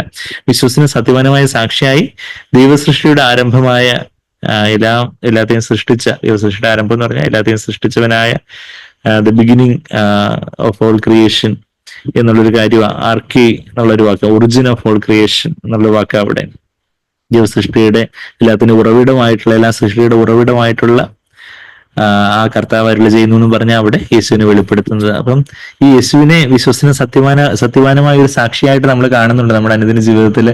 യേശുവിനെ ദൈവമായിട്ട് മാത്രമേ നമ്മൾ കാണുന്നുള്ളൂ, അതോ മനുഷ്യനായിട്ട് ഈ ഭൂമിയിൽ നമുക്ക് മാതൃകയായിട്ട് വിശ്വസ്തനും സത്യവാനുമായൊരു സാക്ഷിയായിട്ട് നമുക്ക് മുന്നോടിയായിട്ട് എബ്രായർ 6:20 മുൻപേ കൂട്ടി പ്രവേശിച്ചവൻ, അല്ലെങ്കിൽ മുന്നോടി ഫോറണ്ണറായിട്ട് നമുക്ക് മുമ്പേ ഓട്ടോ ഓടി തികച്ചവനായിട്ട് ഈ യേശുവിനെ കണ്ടാലേ അതാണ് ആ ജഡത്തിൽ വെളിപ്പെട്ട യേശുവാണ് ദൈവഭക്തിയുടെ മർമ്മം എന്നൊക്കെയാണ് 1 തിമോത്തിയോസ് 3-16 വാക്യത്തിൽ നമ്മൾ വായിക്കുന്നത്. ആ യേശുവിനെ, കൃപയും സത്യം നിറഞ്ഞവനായ യേശുവിനെ നമ്മൾ കാണണം.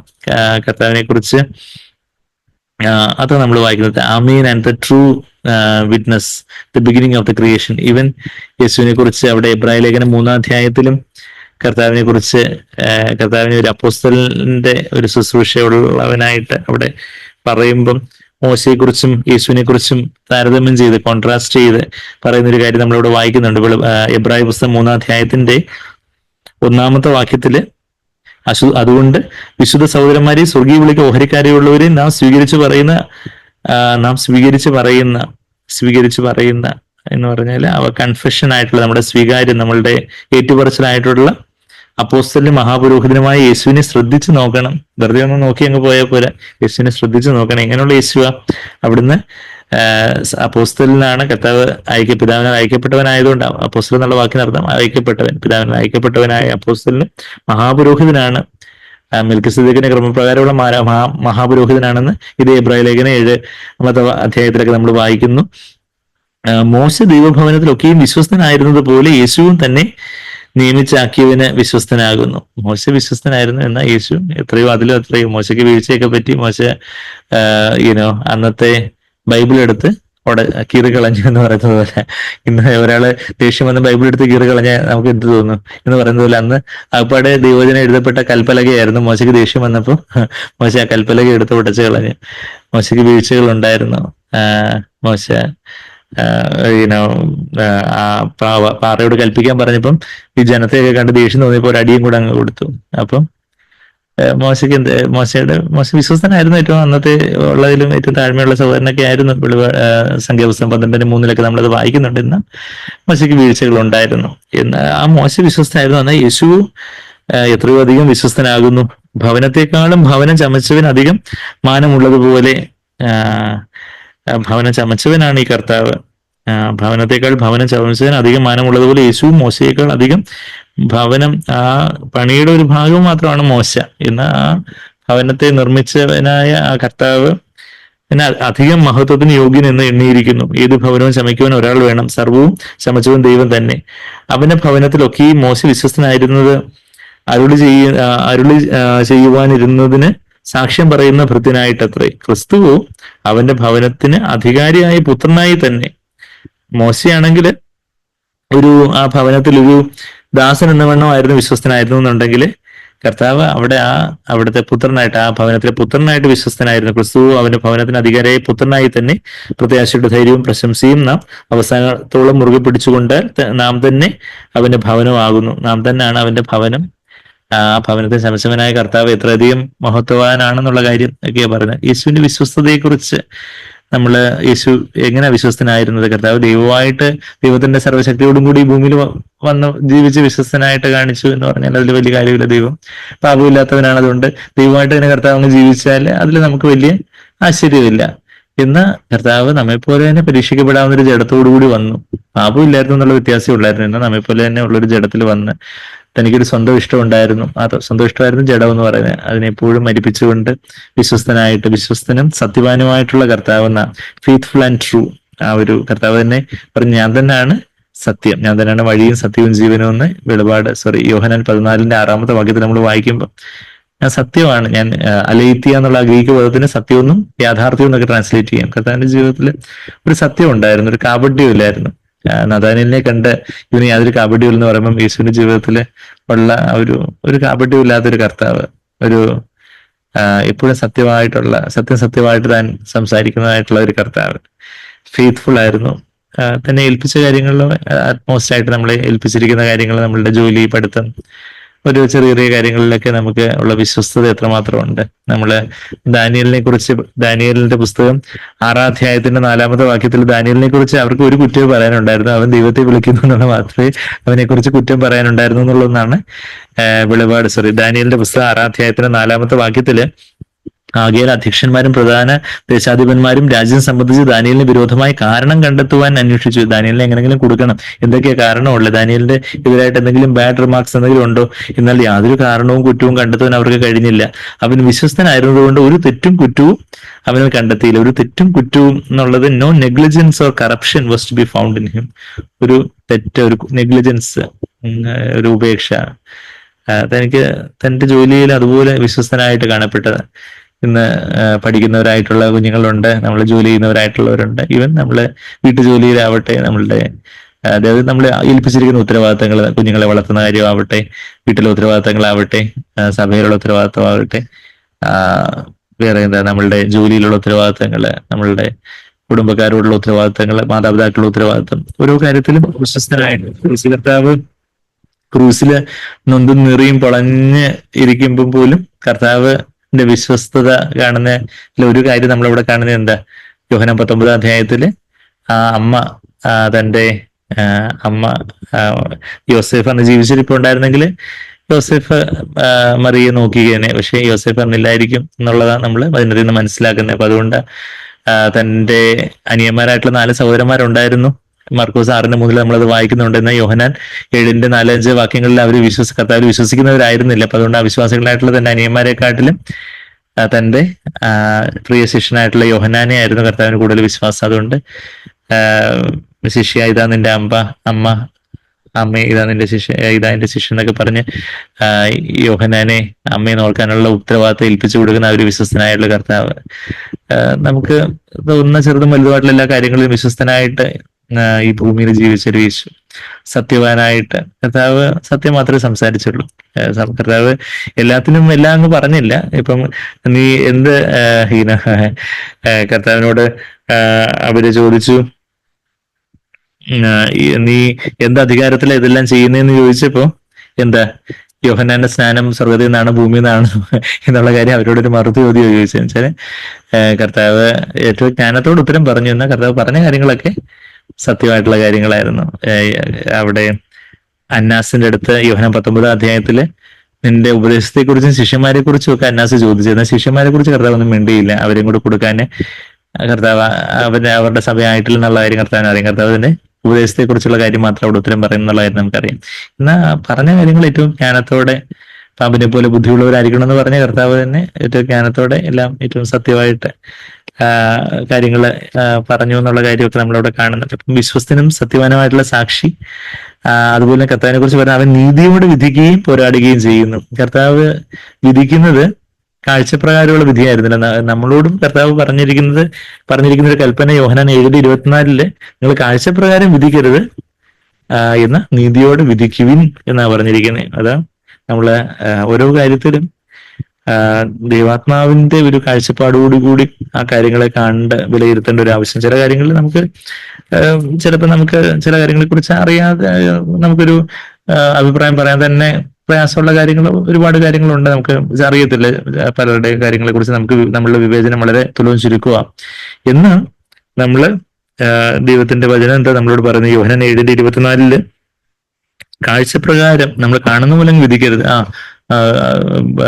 അയാൾ എന്നെ കണ്ട് ചിരിച്ചില്ല, അപ്പൊ അയാള് എന്നോട് വിരോധമാണ്, അല്ലെങ്കിൽ പുള്ളി വേറെ എന്തെങ്കിലും ആലോചിച്ചുകൊണ്ട് പോയതായിരിക്കും, അല്ലെങ്കിൽ അതുപോലെ നമ്മള് ചെറുതും വലുതായിട്ടുള്ള കാര്യങ്ങളിൽ നമ്മൾ കാഴ്ചപ്രകാരം നമ്മൾ കണ്ണ് കാണുന്നതും ചെവി കേൾക്കുന്നതുമായിട്ട് പോലെ കർത്താവ് വിധിച്ചില്ല എന്നൊക്കെ യെശയ്യാവ് 11 അധ്യായത്തിൽ നമ്മൾ വായിക്കുന്നുണ്ട്. 11 അധ്യായത്തിന്റെ 3-4 വാക്യങ്ങളിലൊക്കെ നമ്മൾ വായിക്കുന്നുണ്ട്. ആ വാക്യത്തിലേക്ക് നമുക്ക് പോവാം.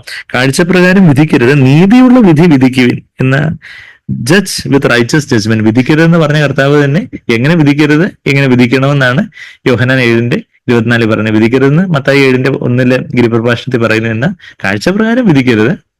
അത് കാഴ്ചപ്രകാരം എന്ന് പറഞ്ഞാൽ ജഡപ്രകാരം വിധിക്കരുത്. അതാ അതിന്റെ 8 അധ്യായത്തിലേക്ക് പോകുമ്പോൾ യോഹന്നാൻ 8 അധ്യായത്തിന്റെ അതിന്റെ 15-ാമത്തെ വാക്യത്തിൽ നിങ്ങൾ ജഡപ്രകാരം വിധിക്കുന്നു. ജഡപ്രകാരം നമ്മുടെ ജഡത്തിന്, നമ്മുടെ സ്വന്തം ഇഷ്ടത്തിന് തോന്നുന്ന പോലെ കാണുന്ന പോലെയൊക്കെ വിധിക്കുന്നു. ഞാൻ ആരെയും അങ്ങനെ വിധിക്കുന്നില്ല. 16-ാമത്തെ വാക്യത്തിൽ ഞാൻ വിധിച്ചാലും ഞാൻ ഏകനല്ല, ഞാൻ നീതിയോട് എങ്ങനെ വിധിക്കുന്നത് വെച്ചാൽ എന്റെ പിതാവിനോട് കേട്ടാ ഞാൻ വിധിക്കുന്നത്. പിതാവ് ഇതെന്താ ഇതെങ്ങനെ ഞാൻ ഇവിടെ പെരുമാറണം, എന്ത് തീരുമാനം എടുക്കണം, പിതാവിനോട് ചേർന്ന് നിന്ന കർത്താവ് വിവേചിച്ചത്, അതല്ലെങ്കിൽ നീതിയോടെ വിധിച്ചത്. അപ്പൊ ആ കാര്യം നമ്മളിവിടെ ഇവിടെയും നമ്മൾ വെളിപാട് 19:11 അവൻ നീതിയോടെ വിധിക്കുകയും പോരാടുകയും ചെയ്യുന്നു. സത്യത്തിന് വേണ്ടി പോരാടുന്നൊരു കർത്താവ്, കർത്താവിന്റെ മക്കൾക്ക് വേണ്ടി പോരാടുന്നൊരു കർത്താവ്. നാം നിശബ്ദരായിട്ടിരുന്ന ദൈവം നമുക്ക് വേണ്ടി യുദ്ധം ചെയ്യും എന്നൊക്കെ നമ്മള് അത് പുറപ്പാട് പുസ്തകത്തിലും വായിക്കുന്നുണ്ട്. അതിനു മുമ്പ് യെശയ്യാവ് 11-ാം നമ്മൾ ആ പറഞ്ഞ വാക്യം ഒന്ന് നോക്കാം. യെശയ്യാവ് 11-ാം ആണ് 7 ഫോൾഡ് ഹോളി സ്പിരിറ്റ്, പരിശുദ്ധാത്മാവിന്റെ 7 ഗുണഗണങ്ങളെ കുറിച്ച് നമ്മൾ അവിടെ അതിന്റെ 2-ാമത്തെ വാക്യത്തില് പരിശുദ്ധാത്മാവിനെ കുറിച്ച് പറയുന്നത് എന്തൊക്കെയാ? അത് പരിശുദ്ധാത്മാവ് യഹോവയുടെ ആത്മാവാണ്, ജ്ഞാനത്തിന്റെ ആത്മാവാണ്, വിവേകത്തിന്റെ ആത്മാവാണ്, ആലോചനയുടെ ആത്മാവാണ്, ബലത്തിന്റെ ആത്മാവാണ്, പരിജ്ഞാനത്തിന്റെ ആത്മാവാണ്, യഹോവ ഭക്തിയുടെ ആത്മാവാണ്. ഇങ്ങനെ 7 ഫോൾഡ് ഹോളി സ്പിരിറ്റിനെ പറഞ്ഞിട്ട് അവിടെ ആ യഹോവ ഭക്തി അല്ലെങ്കിൽ ആ ഫിയർ ഓഫ് ദ ലോർഡിനെ കുറിച്ച് പിന്നെ 3-ാമത്തെ വാക്യത്തിൽ വീണ്ടും എടുത്തു പറയുക. യെശയ്യാവ് 11-ന്റെ 3-ാമത്തെ വാക്യം, അവന്റെ പ്രമോദം യഹോവ ഭക്തിയിലായിരിക്കും, ദൈവത്തോടുള്ള ഭയഭക്തി ബഹുമാനത്തിലായിരിക്കും അവന്റെ പ്രമോദം. പിതാവിനോടുള്ള ഭയഭക്തി ബഹുമാനത്തിൽ സന്തോഷിക്കുന്ന പുത്രൻ. അവൻ കണ്ണുകൊണ്ട് കാണുന്നത് പോലെ ന്യായപാലനം ചെയ്യത്തില്ല. ആരെങ്കിലും എന്തെങ്കിലും പറഞ്ഞു, കേട്ടു, കണ്ടു എന്ന് പറഞ്ഞുകൊണ്ടങ്ങ് വിധി പറയത്തില്ല. അവൻ അങ്ങനെ പറഞ്ഞു, ഇവരിങ്ങനെ പറഞ്ഞു. ചെവി കൊണ്ട് കേൾക്കുന്നത് പോലെ വിധിക്കുകയില്ല. ഇപ്പം അവരങ്ങനെ ഇവരിങ്ങനെ എന്നൊക്കെ ആൾക്കാർ പറയുന്നത് കേട്ട് നമ്മള് അപ്പൊ അവരങ്ങനെ തന്നെ എന്നങ്ങ് നമ്മൾ പറയത്തില്ല. ചിലപ്പോൾ അതിൽ ആ കാര്യത്തിൽ വേറെ പല ആസ്പെക്ട്സ് കാണും. നമ്മളാരെയും വിധിച്ചു തള്ളുന്നില്ല. നമ്മളാരെയും കാഴ്ചപ്രകാരം വിധിക്കുക, ജഡപ്രകാരം വിധിക്കുക എന്ന് പറഞ്ഞാൽ നമ്മളൊരു പുച്ഛത്തോടെ അവരെ ഇങ്ങനെ ലുക്കിംഗ് ഡൗൺ അപ്പോൺ അവരെ നമ്മൾ പുച്ഛത്തോടെ കാണുന്ന ആ ഒരു ജഡപ്രകാരം വിധി കാണില്ല. പക്ഷെ യഥാർത്ഥത്തിലുള്ള ആത്മാവിനുള്ള നീതിയോടുള്ള ഒരു വിധിയാണെങ്കിൽ നമ്മൾ ഒരാളുടെ കുറവ് കാണുമ്പോഴും നമുക്ക് അവിടെ ഒരു ശരിയാണ് കാർക്കശ്യം വേണ്ടടുത്ത് കാർക്കശ്യം വേണം എന്ന് നമ്മൾ കരുണയോടെ പെരുമാറേണ്ടടുത്ത് നമുക്ക് അവരോട് സഹതപിക്കാനും മേ ബി അവര് ജനിച്ചു വളർന്ന സാഹചര്യം അങ്ങനെ ആയിരിക്കാം, അവരുടെ പല തരത്തിലുള്ള കൊച്ചുനാൾ മുതലുള്ള പല എക്സ്പീരിയൻസസും പല അനുഭവങ്ങളും പല സ്വഭാവവിശേഷങ്ങളോ അവരുടെ സാഹചര്യങ്ങളോ ഒന്നും നമുക്കറിയത്തില്ല. അപ്പൊ അതുകൊണ്ട് നമ്മൾ ആരെയും അങ്ങനെ വിധിച്ചു തള്ളുന്നില്ലെന്ന് വിവേചനത്തോടെ കാര്യങ്ങളെ ഇത് ദൈവികമായിട്ടുള്ള കാര്യമാണോ അതോ ഇത് പറ്റിക്കാൻ വേണ്ടിയുള്ളൊരു പുറപ്പാടാണോ അങ്ങനെയുള്ളൊക്കെയുള്ള നീതിയോടുള്ളൊരു വിധി. അത് കാഴ്ചപ്രകാരം വിധിച്ചില്ല, ചെവി കൊണ്ട് കേൾക്കുന്നത് പോലെ വിധിക്കുകയില്ല. അയ്യോ എനിക്ക് 10 ലക്ഷം രൂപയുടെ ആവശ്യമുണ്ട്, എനിക്ക് 10,000 രൂപയുടെ ആവശ്യമുണ്ട്, പെട്ടെന്ന് എന്റെ ആള് ഇവിടെ ആശുപത്രി കിടക്കും, അതുകൊണ്ട് എനിക്ക് ഇപ്പൊ പെട്ടെന്ന് 10,000 വേണം എന്ന് പറയുമ്പോൾ ചെവി കൊണ്ട് കേൾക്കുന്ന പോലെ വിധിക്കരുത്. ചെവി കൊണ്ട് അയ്യോ 10,000 വേണോ, ഞാൻ 20,000 അങ്ങ് തന്നേക്കാം. പെട്ടെന്ന് ഇപ്പൊ വാട്സപ്പിലൊക്കെ ഇങ്ങനെ പെട്ടെന്ന് വാട്സപ്പ് ഹാക്ക് ചെയ്തുകൊണ്ട് പറയും, ഹലോ ഇന്നാരാണോ, അതെ എങ്ങനെ ഇരിക്കുന്നു, സന്തോഷമായിരിക്കുന്നു, അയ്യോ എനിക്കിപ്പം പെട്ടെന്ന് ഒരു 20,000 രൂപ വേണം, എന്താ ഇന്നത്തെ എന്റെ ലിമിറ്റ് കഴിഞ്ഞിരിക്കുന്നു. അവരുടെ ഹാക്കേഴ്സിന്റെ ടിപ്പിക്കൽ ആയിട്ടുള്ള ഡയലോഗായത് എനിക്ക് ഇതുവരെ കണ്ട് വന്നു കേട്ടോ. 20,000 രൂപ ട്രാൻസ്ഫർ ചെയ്യാൻ വേണം, ഇന്നത്തെ എന്റെ ലിമിറ്റ് കഴിഞ്ഞിരിക്കുന്നു, നാളെ രാവിലെ ഞാനങ്ങ് തന്നേക്കാം. അപ്പം കാഴ്ചപ്രകാരം ഇരിക്കും അയ്യോ 20,000 രൂപ ഇന്ന നമുക്ക് പരിചയമുള്ള ആളുടെ നമ്പറിൽ നിന്നായിരിക്കും വരുന്നത്. പക്ഷേ നമുക്ക് അപ്പം കാഴ്ചപ്രകാരം ഇത് എന്തോ സംതിങ് ഫിഷി, കാഴ്ചപ്രകാരം വിധിക്കരുത്. കാണുമ്പോഴത്തേക്കും 20,000 അല്ല, ഞാൻ എന്റെ ഏറ്റവും നല്ല സുഹൃത്തല്ലേ, അതുകൊണ്ട് ഞാൻ 30,000 കൂടെ അങ്ങ് കൊടുത്തേക്കാന്ന് പറഞ്ഞ് കൊടുത്താൽ നമ്മുടെ 30,000 അവിടെ അത് വേറെ ആരുടെയെങ്കിലും അക്കൗണ്ടിലോട്ട് പോയായിരിക്കും വീട്, ചിലപ്പോൾ നമ്മുടെ അക്കൗണ്ടിലുള്ളതെല്ലാം കൂടെ പോകും. അപ്പം നമ്മള് അതുപോലെയൊക്കെയുള്ള പെട്ടെന്ന് കസ്റ്റംസിൽ നിന്ന് കോള് വരുന്നു, നിങ്ങളുടെ അയച്ച പാഴ്സലില് കഞ്ചാവ് ഉണ്ടായിരുന്നു, അതിന് നിരോധിത ഉൽപ്പന്നങ്ങൾ അതാണ് ഇതാണെന്നൊക്കെ പറഞ്ഞ് പേടിപ്പിച്ചുകൊണ്ട് അപ്പം നമ്മൾ അങ്ങനെയൊക്കെയുള്ള കേൾക്കുമ്പോഴത്തേക്ക് അങ്ങനെ അയ്യോ ഞാൻ വെർച്വൽ അറസ്റ്റിലായി, ഡിജിറ്റൽ അറസ്റ്റിലായി എന്നൊക്കെ പറഞ്ഞ് ഇന്ന് പലതരത്തിലുള്ള പാനിക്കും കാര്യങ്ങളൊക്കെ പത്രങ്ങളിലൊക്കെ നമ്മൾ കാണാറുണ്ട്. അതുപോലുള്ള കാര്യങ്ങളൊക്കെ അതുപോലുള്ള കോളൊക്കെ നമുക്ക് വരാം. നമ്മൾ കാണുന്നത് പോലെ വിധിക്കാനോ കേൾക്കുന്നത് പോലെ വിധിക്കുകയൊന്നും ചെയ്യരുതെന്ന് ഇവിടെ ദൈവവചനത്തിലെ യേശുവിനെ കുറിച്ചുള്ള കാര്യം പ്രവചനമായത് യേശുവിനെ കുറിച്ചും യേശുവിന്റെ യഥാർത്ഥത്തിലുള്ള ഒരു ശിഷ്യയെക്കുറിച്ചും ശിഷ്യനെ കുറിച്ചും ഒക്കെ ഉള്ള ഒരു പ്രവചനമാണ് പറഞ്ഞിരിക്കുന്നത്. അവൻ കണ്ണ് കാണുന്നത് പോലെ ന്യായപാലനം ചെയ്യുകയില്ല, ചെവി കൊണ്ട് കേൾക്കുന്നത് പോലെ വിധിക്കുകയില്ല. പെട്ടെന്ന് ഒരാള് പൈസക്ക് ചോദിക്കുമ്പോൾ നമ്മളുടെ കയ്യിലുള്ള പൈസ നമ്മുടെ അല്ല, അത് കർത്താവിന്റെ.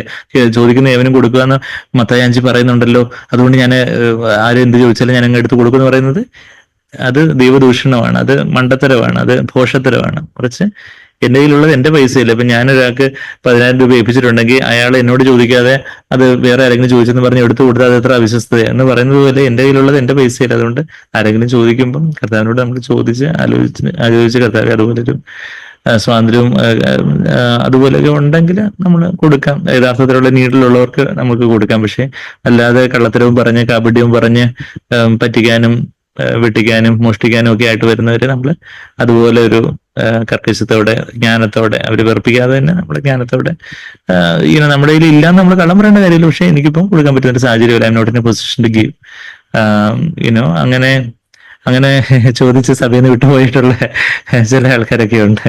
അപ്പൊ അങ്ങനെ പൈസ കൊടുത്ത് നമ്മൾ ആരെയും സഭയിൽ നിർത്താൻ ഉദ്ദേശിക്കുന്നില്ല. ഇത്ര വേണം അപ്പം ഇവരിൽ നിന്ന് പൈസ ഒന്നും കിട്ടുന്ന ആദ്യം ഇവിടെ ഒത്തിരി പണക്കാരായിട്ടുള്ള സൗകര്യങ്ങളൊക്കെ ഉണ്ട്. അപ്പൊ അതുകൊണ്ട് കടവൊക്കെ ചോദിച്ചാൽ കിട്ടുന്ന വിചാരിച്ചെന്നായിരിക്കും പാവം ചില ആൾക്കാരൊക്കെ വന്നത്. എന്നാൽ കിട്ടത്തില്ലെന്ന് മനസ്സിലായപ്പോ അവര് പിന്നെ സഭ വിട്ട് ഇവിടെ പോസിറ്റീവ് വേറെ ഒരിടത്ത് പോസിറ്റീവ് എനർജി ഉണ്ട്, ഇവിടെ നെഗറ്റീവ് എനർജി എന്നൊക്കെ പറഞ്ഞ് വിട്ടുപോയ ആൾക്കാരുണ്ട്. അപ്പൊ അങ്ങനെയുള്ളവര് പോകുന്നത് നല്ലത് തന്നെയെന്ന് വെച്ചാൽ അവര് യഥാർത്ഥത്തില് ദൈവത്തിന്റെ ജീവനെയോ ദൈവികമായ സത്യങ്ങളെയൊന്നും അന്വേഷിക്കുന്നവരല്ല. അവര് പൈസയ്ക്ക് വേണ്ടി വന്നവരോ അല്ലെങ്കിൽ വേറെ പലതരത്തിലുള്ള കാര്യങ്ങളോ ഒക്കെ ആയിരിക്കാം. അവരുടെ സാഹചര്യം അങ്ങനെ ആയിരിക്കും. നമ്മൾ ആരും വിധിച്ചു തള്ളുന്നില്ല. എന്നാൽ നമ്മൾ വിവേചനത്തോടെ I am not in a നമുക്ക് കൊടുക്കാനുള്ള ഒരു ഫ്രീഡം അല്ലെങ്കിൽ മറ്റുള്ളവരുടെ സമ്മർദ്ദം കാരണം എനിക്കിപ്പം വേണം, ഇപ്പൊ അങ്ങ് എൻ്റെ അടുക്ക് കുറച്ച് എനിക്കൊരു വർഷങ്ങൾ മുമ്പ് ഒരു മനുഷ്യൻ വന്നത് എനിക്കിപ്പോ 25,000 കിട്ടിയില്ലെങ്കിൽ ഡോക്ടറെ ഞാൻ പോയി ആത്മഹത്യ ചെയ്യും എന്നൊക്കെ പറഞ്ഞു. പുള്ളി ഇപ്പോഴും ജീവിച്ചിരിപ്പുണ്ട്. ഞാൻ കൊടുത്തതും ഇല്ല, പുള്ളി ജീവിച്ചിരിപ്പുണ്ട്. അപ്പൊ വെച്ചാല് അതുപോലൊക്കെ ഇപ്പൊ അങ്ങ് തന്നില്ലെങ്കിൽ ഞാൻ പോയി അങ്ങ് ചത്ത് കളയും, ഞാൻ ചെന്നത് കളയും. കേൾക്കുന്നത് പോലെ വിധിക്കരുത്, കാണുന്നത് പോലൊന്നും വിധിക്കരുതെന്ന് ദൈവജനത്തിൽ പറഞ്ഞിരിക്കുന്നത്. അപ്പൊ ചോദിക്കുന്ന ഏവനും കൊടുക്കുമെന്ന് ദൈവജനത്തിൽ പറഞ്ഞിട്ടുണ്ടല്ലോ, അതുകൊണ്ട് ഞാനങ്ങ് കൊടുക്കുക എന്ന് പറഞ്ഞ ദൈവം ചോദിക്കും ഇങ്ങനെ എഴുതിയിരിക്കുന്നു, ഇങ്ങനെയും എഴുതിയിരിക്കുന്നു. മത്തായി 5 ചോദിക്കുന്ന ഏവനും കൊടുക്കാൻ പറഞ്ഞിട്ടുണ്ടെങ്കിൽ 1 Corinthians 10:26 ഈ ഭൂമി അതിലുള്ളതൊക്കെയും കർത്താവിൻ്റെതാണെന്ന് പറയുന്നുണ്ട്. അപ്പൊ നമ്മളുടെ കയ്യിലുള്ളത് കർത്താവിന്റെ. അപ്പം കർത്താവിനോട് ചോദിക്കാതെ ഒന്നും നമ്മൾ കൊടുക്കരുത് എന്നുള്ളതും എഴുതിയിരിക്കുന്നു. അപ്പം ഇങ്ങനെ എഴുതിയിരിക്കുന്നു എന്നുള്ളത് മാത്രം വെച്ച് നമ്മൾ ജീവിക്കുവാണെങ്കിൽ നമ്മൾ you deserve to be deceived, നമ്മൾ വഞ്ചിക്കപ്പെടാൻ അർഹതയുണ്ട്. എന്നാൽ ഇങ്ങനെയും എഴുതിയിരിക്കുന്നു. സാത്താനം വന്ന് ഒരു വചനം പറഞ്ഞു, എന്നാൽ കർത്താവ് പറഞ്ഞു ഇങ്ങനെ മാത്രമല്ല ഇങ്ങനെയും പരീക്ഷിക്കരുതെന്ന് എഴുതിയിട്ടുണ്ട് എന്ന് മത്തായി 4 ലൂക്കോസ് 4 നമ്മൾ വായിക്കുന്നത് പോലെ. അപ്പം ദൈവജനത്തിന്റെ ഒരു ബാലൻസ് നമുക്ക് ലഭിക്കും. അപ്പൊ അങ്ങനെ ആ ഒരു കാഴ്ചപ്രകാരം വിധിക്കരുത്. അത് കഴിഞ്ഞിട്ട് പറയുന്നത് എന്താ അവൻ അതിന്റെ 4ാമത്തെ വാക്യം, കർത്താവ് ഇപ്പം നീതിയോടെ ന്യായം വിധിക്കുമെന്ന് നമ്മൾ വെളിപാട് 19:11 നമ്മൾ കണ്ട കാര്യം. ഞാനിപ്പോ ഈ യെശയ്യാവ് 11 അധ്യായത്തിന്റെ 3ാമത്തെ വാക്യത്തിൽ ഇപ്പം വായിച്ച് അവൻ എങ്ങനെ ന്യായപാലനം ചെയ്യുന്നേ, അവൻ he judges and wages war in righteousness, അവൻ നീതിയോട് വിധിക്കുകയും. കർത്താവ് നീതിയോട് വിധിക്കുന്നത് എങ്ങനെയാ? നമ്മള് കാണുന്നത് പോലെ വിധിക്കുകയാണെങ്കിൽ നമ്മളത് നീതിയോട് വിധിക്കുന്നവരല്ല. നമ്മള് അവരാരെങ്കിലും എന്തെങ്കിലും പറഞ്ഞു എന്ന് ഇപ്പൊ ഒരാളെ കുറിച്ച് നമ്മളൊരു വാർത്ത കേൾക്കുന്നു എന്നുള്ളത് കൊണ്ട് നമ്മളങ്ങ് പത്രത്തിൽ ഒരാളെ കുറിച്ച് ഇങ്ങനെ വന്നു എന്നുള്ളത് കൊണ്ട് നമ്മളങ്ങ് വിശ്വസിക്കരുത്. ദൈവം നമുക്ക് ശരിയാണ്, നമ്മൾ തെറ്റിപ്പോകാം, നമ്മളെല്ലാവരും തെറ്റിപ്പോയിട്ടുള്ളവരാ. എന്നാൽ നമ്മളത് കർത്താവേ അവിടുന്ന് എങ്ങനെയാ കാര്യങ്ങളെ കാണുന്നേ, അതുപോലെ കാണാൻ എന്നെ സഹായിക്കണേ എന്നുള്ളൊരു പ്രാർത്ഥന നമ്മള് കർത്താവിൽ വളരുമ്പോഴാണ് നമ്മൾ വിവേചനത്തിലും വളരുന്നത്. പിന്നെ വിവേചനത്തിന്റെ വരത്തെ കുറിച്ചൊക്കെ നമ്മൾ 1 Corinthians 14-12 അധ്യായത്തില് gift of the distinguishing of spirits, ആത്മാക്കളെ വിവേചിക്കുന്ന വരത്തെ കുറിച്ച് തന്നെ പറയുന്നുണ്ട്. എസ്പെഷ്യലി ലീഡർഷിപ്പിലുള്ളവർക്കൊക്കെ ആ വരം വേണ്ടതായിട്ടുണ്ട് എന്നൊക്കെ സാങ്ക് എപ്പോഴും പറയുന്ന കേൾക്കാറുണ്ട്. അപ്പം നമ്മള് ഇത്രയധികം ഈവൻ ആക്ച്വലി നമ്മളുടെ സഹപ്രവർത്തകർ, എസ്പെഷ്യലി നമ്മുടെ സഹപ്രവർത്തകർ ഇപ്പം പുരുഷന്മാരാണെങ്കിൽ പുരുഷന്മാരായാലും സ്ത്രീകളായാലും അവരുടെ ഓപ്പോസിറ്റ് ജെൻഡറിലുള്ളവർ ചിലർ കൂടുതൽ അങ്ങ് അടുക്കാൻ വരുന്നു, ചിലർ കൂടുതൽ അങ്ങ് സഹതപിക്കാൻ വരുന്നു, ചിലർ കൂടുതൽ അങ്ങ് നമ്മളെ അങ്ങ് പുകഴ്ത്തുന്നു, അല്ലെങ്കിൽ നമ്മളെ അങ്ങ് ഫ്ലാറ്റർ ചെയ്യാൻ നോക്കുന്നു, മുഖസ്തുതി പറയാൻ നോക്കുന്നു. അങ്ങനെയൊക്കെ ഉള്ളപ്പം ഇവർക്ക് വേറെ എന്തെങ്കിലും ഉദ്ദേശമുണ്ടോ? അങ്ങനെയൊക്കെയുള്ള ചിലര് പെട്ടെന്നൊരു ആ സമയത്തുള്ളൊരു ചാറ്റ് മെസ്സേജ്, അങ്ങനെയൊക്കെയുള്ള കാര്യങ്ങൾ. അപ്പൊ നമ്മളൊരു വിവേചനത്തോടെ കാര്യങ്ങളെ കാണുവാനും ഒക്കെ ഉള്ളൊരു അത് നമ്മൾ വായിക്കുന്നത്. കണ്ണുകൊണ്ട് കാണുന്നത് പോലെ ന്യായപാലനം ചെയ്യുകയില്ല, ചെവി കൊണ്ട് കേൾക്കുന്നത് പോലെ. ഇപ്പം ഈവൻ പെൺകുട്ടികളെ വീഴ്ത്താൻ വേണ്ടി ആൺകുട്ടികളുടെ ഒരു പ്രയോഗം എന്ന് പറഞ്ഞാൽ പെട്ടെന്ന് ഈ ആൺകുട്ടികൾ ഈ ബോയ്സ് ഗേൾസിനെ വീഴ്ത്താൻ വേണ്ടിയുള്ള അവരുടെ ഡയലോഗ് എന്നൊക്കെ അവരുടെ സഹതാപം പിടിച്ചു പറ്റാൻ വേണ്ടി രണ്ട് ട്രിക്കുകളാണ് ബോയ്സ് ഗേൾസിനെ വീഴ്ത്താൻ വേണ്ടി കാലാകാലങ്ങളായിട്ട് ഉപയോഗിക്കുന്നതായിട്ട് നമ്മൾ സാഗ്ബർ പറയുന്നത് കേട്ടിട്ടുണ്ട്. ക്യാമ്പസുകളിലുള്ളവർക്കൊക്കെ അതറിയാം. ഒരു ട്രിക്ക് എന്ന് പറഞ്ഞാല് പെൺകൊച്ചുങ്ങളെ അയ്യോ നിന്നെ കണ്ട ഏറ്റവും സുന്ദരിയായിട്ടുണ്ട്, ഇന്ന ഫിലിം സ്റ്റാറിനെ പോലെ ആണ് നിന്നെ കണ്ട എന്ന് പറയുമ്പോഴത്തേക്കും പെൺകൊച്ച് പകുതി വീണു. പിന്നെ പറയും അയ്യോ എന്റെ വീട്ടിൽ ആരും എന്നെ സ്നേഹിക്കുന്നില്ല, എന്റെ അച്ഛനും അമ്മയും ഒന്നും എന്നെ മനസ്സിലാക്കുന്നില്ല, എന്നെ ആർക്കും ഇഷ്ടമല്ല എന്റെ വീട്ടില്, എനിക്ക് എന്താ എനിക്ക് അസുഖമായിട്ട് എന്നെ ആരും നോക്കിയില്ല, അങ്ങനെയൊക്കെ പറയുമ്പോഴത്തേക്കും ഈ പെങ്കൊച്ചു അയ്യോ പാവം പയ്യന്, ഇവനെ ആരും നോക്കാൻ ഇവനെ ആരും സ്നേഹിച്ചിട്ടില്ല ഈ ലോകത്ത്, അതുകൊണ്ട് ഞാൻ ഇവനെ അങ്ങ് സ്നേഹിച്ചേക്കാം എന്ന് പറഞ്ഞ് ചോറ് വിളമ്പി കൊടുക്കുന്നു, ചോറ് വാരി കൊടുക്കുന്നു. പിന്നെ കുറച്ച് കഴിയുമ്പോഴത്തേക്കും നമുക്ക് പിന്നെ പറയേണ്ട കാര്യമില്ലല്ലോ. അങ്ങനെയൊക്കെയുള്ള എന്തെല്ലാം ചതിയന്മാരും ചതിച്ചുകളും യുനോ ആണുങ്ങൾ മാത്രമല്ല പെൺകുട്ടികളും ഇതുപോലെ ആരെങ്കിലും ലാച്ച് ഓൺ ചെയ്യാൻ വേണ്ടി അവർക്ക് ഒന്ന് ചാരാൻ പറ്റുന്ന ആരെങ്കിലും പെട്ടെന്ന് നിന്ന് ഒന്ന് ചാരാൻ വേണ്ടി ലാച്ച് ഓൺ ചെയ്യാൻ വേണ്ടി നടക്കുന്ന ആ ഒരു ഫ്ലട്ടേഷ്യസ് ആയിട്ടുള്ള ബോയ്സും ഗേൾസും ഒക്കെ ഉള്ള ഒരു വല്ലാത്തൊരു കാലഘട്ടത്തിലാണ് നമ്മൾ ജീവിക്കുക. ബോയ്സും ഗേൾസും മാത്രമല്ല മെൻ ആൻഡ് വുമൺ, ഈവൻ പ്രായം ചെന്ന ആൾക്കാരാണെങ്കിലും അതുപോലെയൊക്കെയുള്ള കാര്യങ്ങളാകുമ്പോൾ കണ്ണുകൊണ്ട് കാണുന്നതും പെട്ടെന്ന് നമുക്ക് എന്നെ ഇന്നാൾ വിളിച്ച് ഇന്ന മെസ്സേജ് അയച്ചിരിക്കുന്നു എന്ന് പറയുമ്പോൾ ഇത് ഫേക്ക് ആണോ, അത് ശരിയാണോ, അല്ലെങ്കിൽ അവരെന്തെങ്കിലും പറയുന്ന കഥകൾ നമ്മൾ അതുപോലെ അങ്ങ് അപ്പടിയെ ഗൾപ്പ് ചെയ്ത് വിശ്വസിച്ച് അയ്യോ അങ്ങനെയാണോ എന്നും പറഞ്ഞ് നമ്മൾ മഠയന്മാരായിട്ട് പലരെയൊക്കെ വിശ്വസിക്കുകയും ഒക്കെ ചെയ്ത് അങ്ങനെയൊക്കെ ചെയ്യുന്നതൊക്കെ നമുക്കൊരു വിവേചനമില്ല എന്നുള്ളത്. അപ്പം അതാ പറയുന്നത്, കണ്ണുകൊണ്ട് കാണുന്ന പോലെ ന്യായപാലനം ചെയ്യുകയില്ല. കർത്താവ് എങ്ങനെയായിരുന്നു? കണ്ണുകൊണ്ട് കാണുന്ന പോലെ ചെവികൊണ്ട് കേൾക്കുന്ന പോലെ ഒന്നും വിധിച്ചില്ല.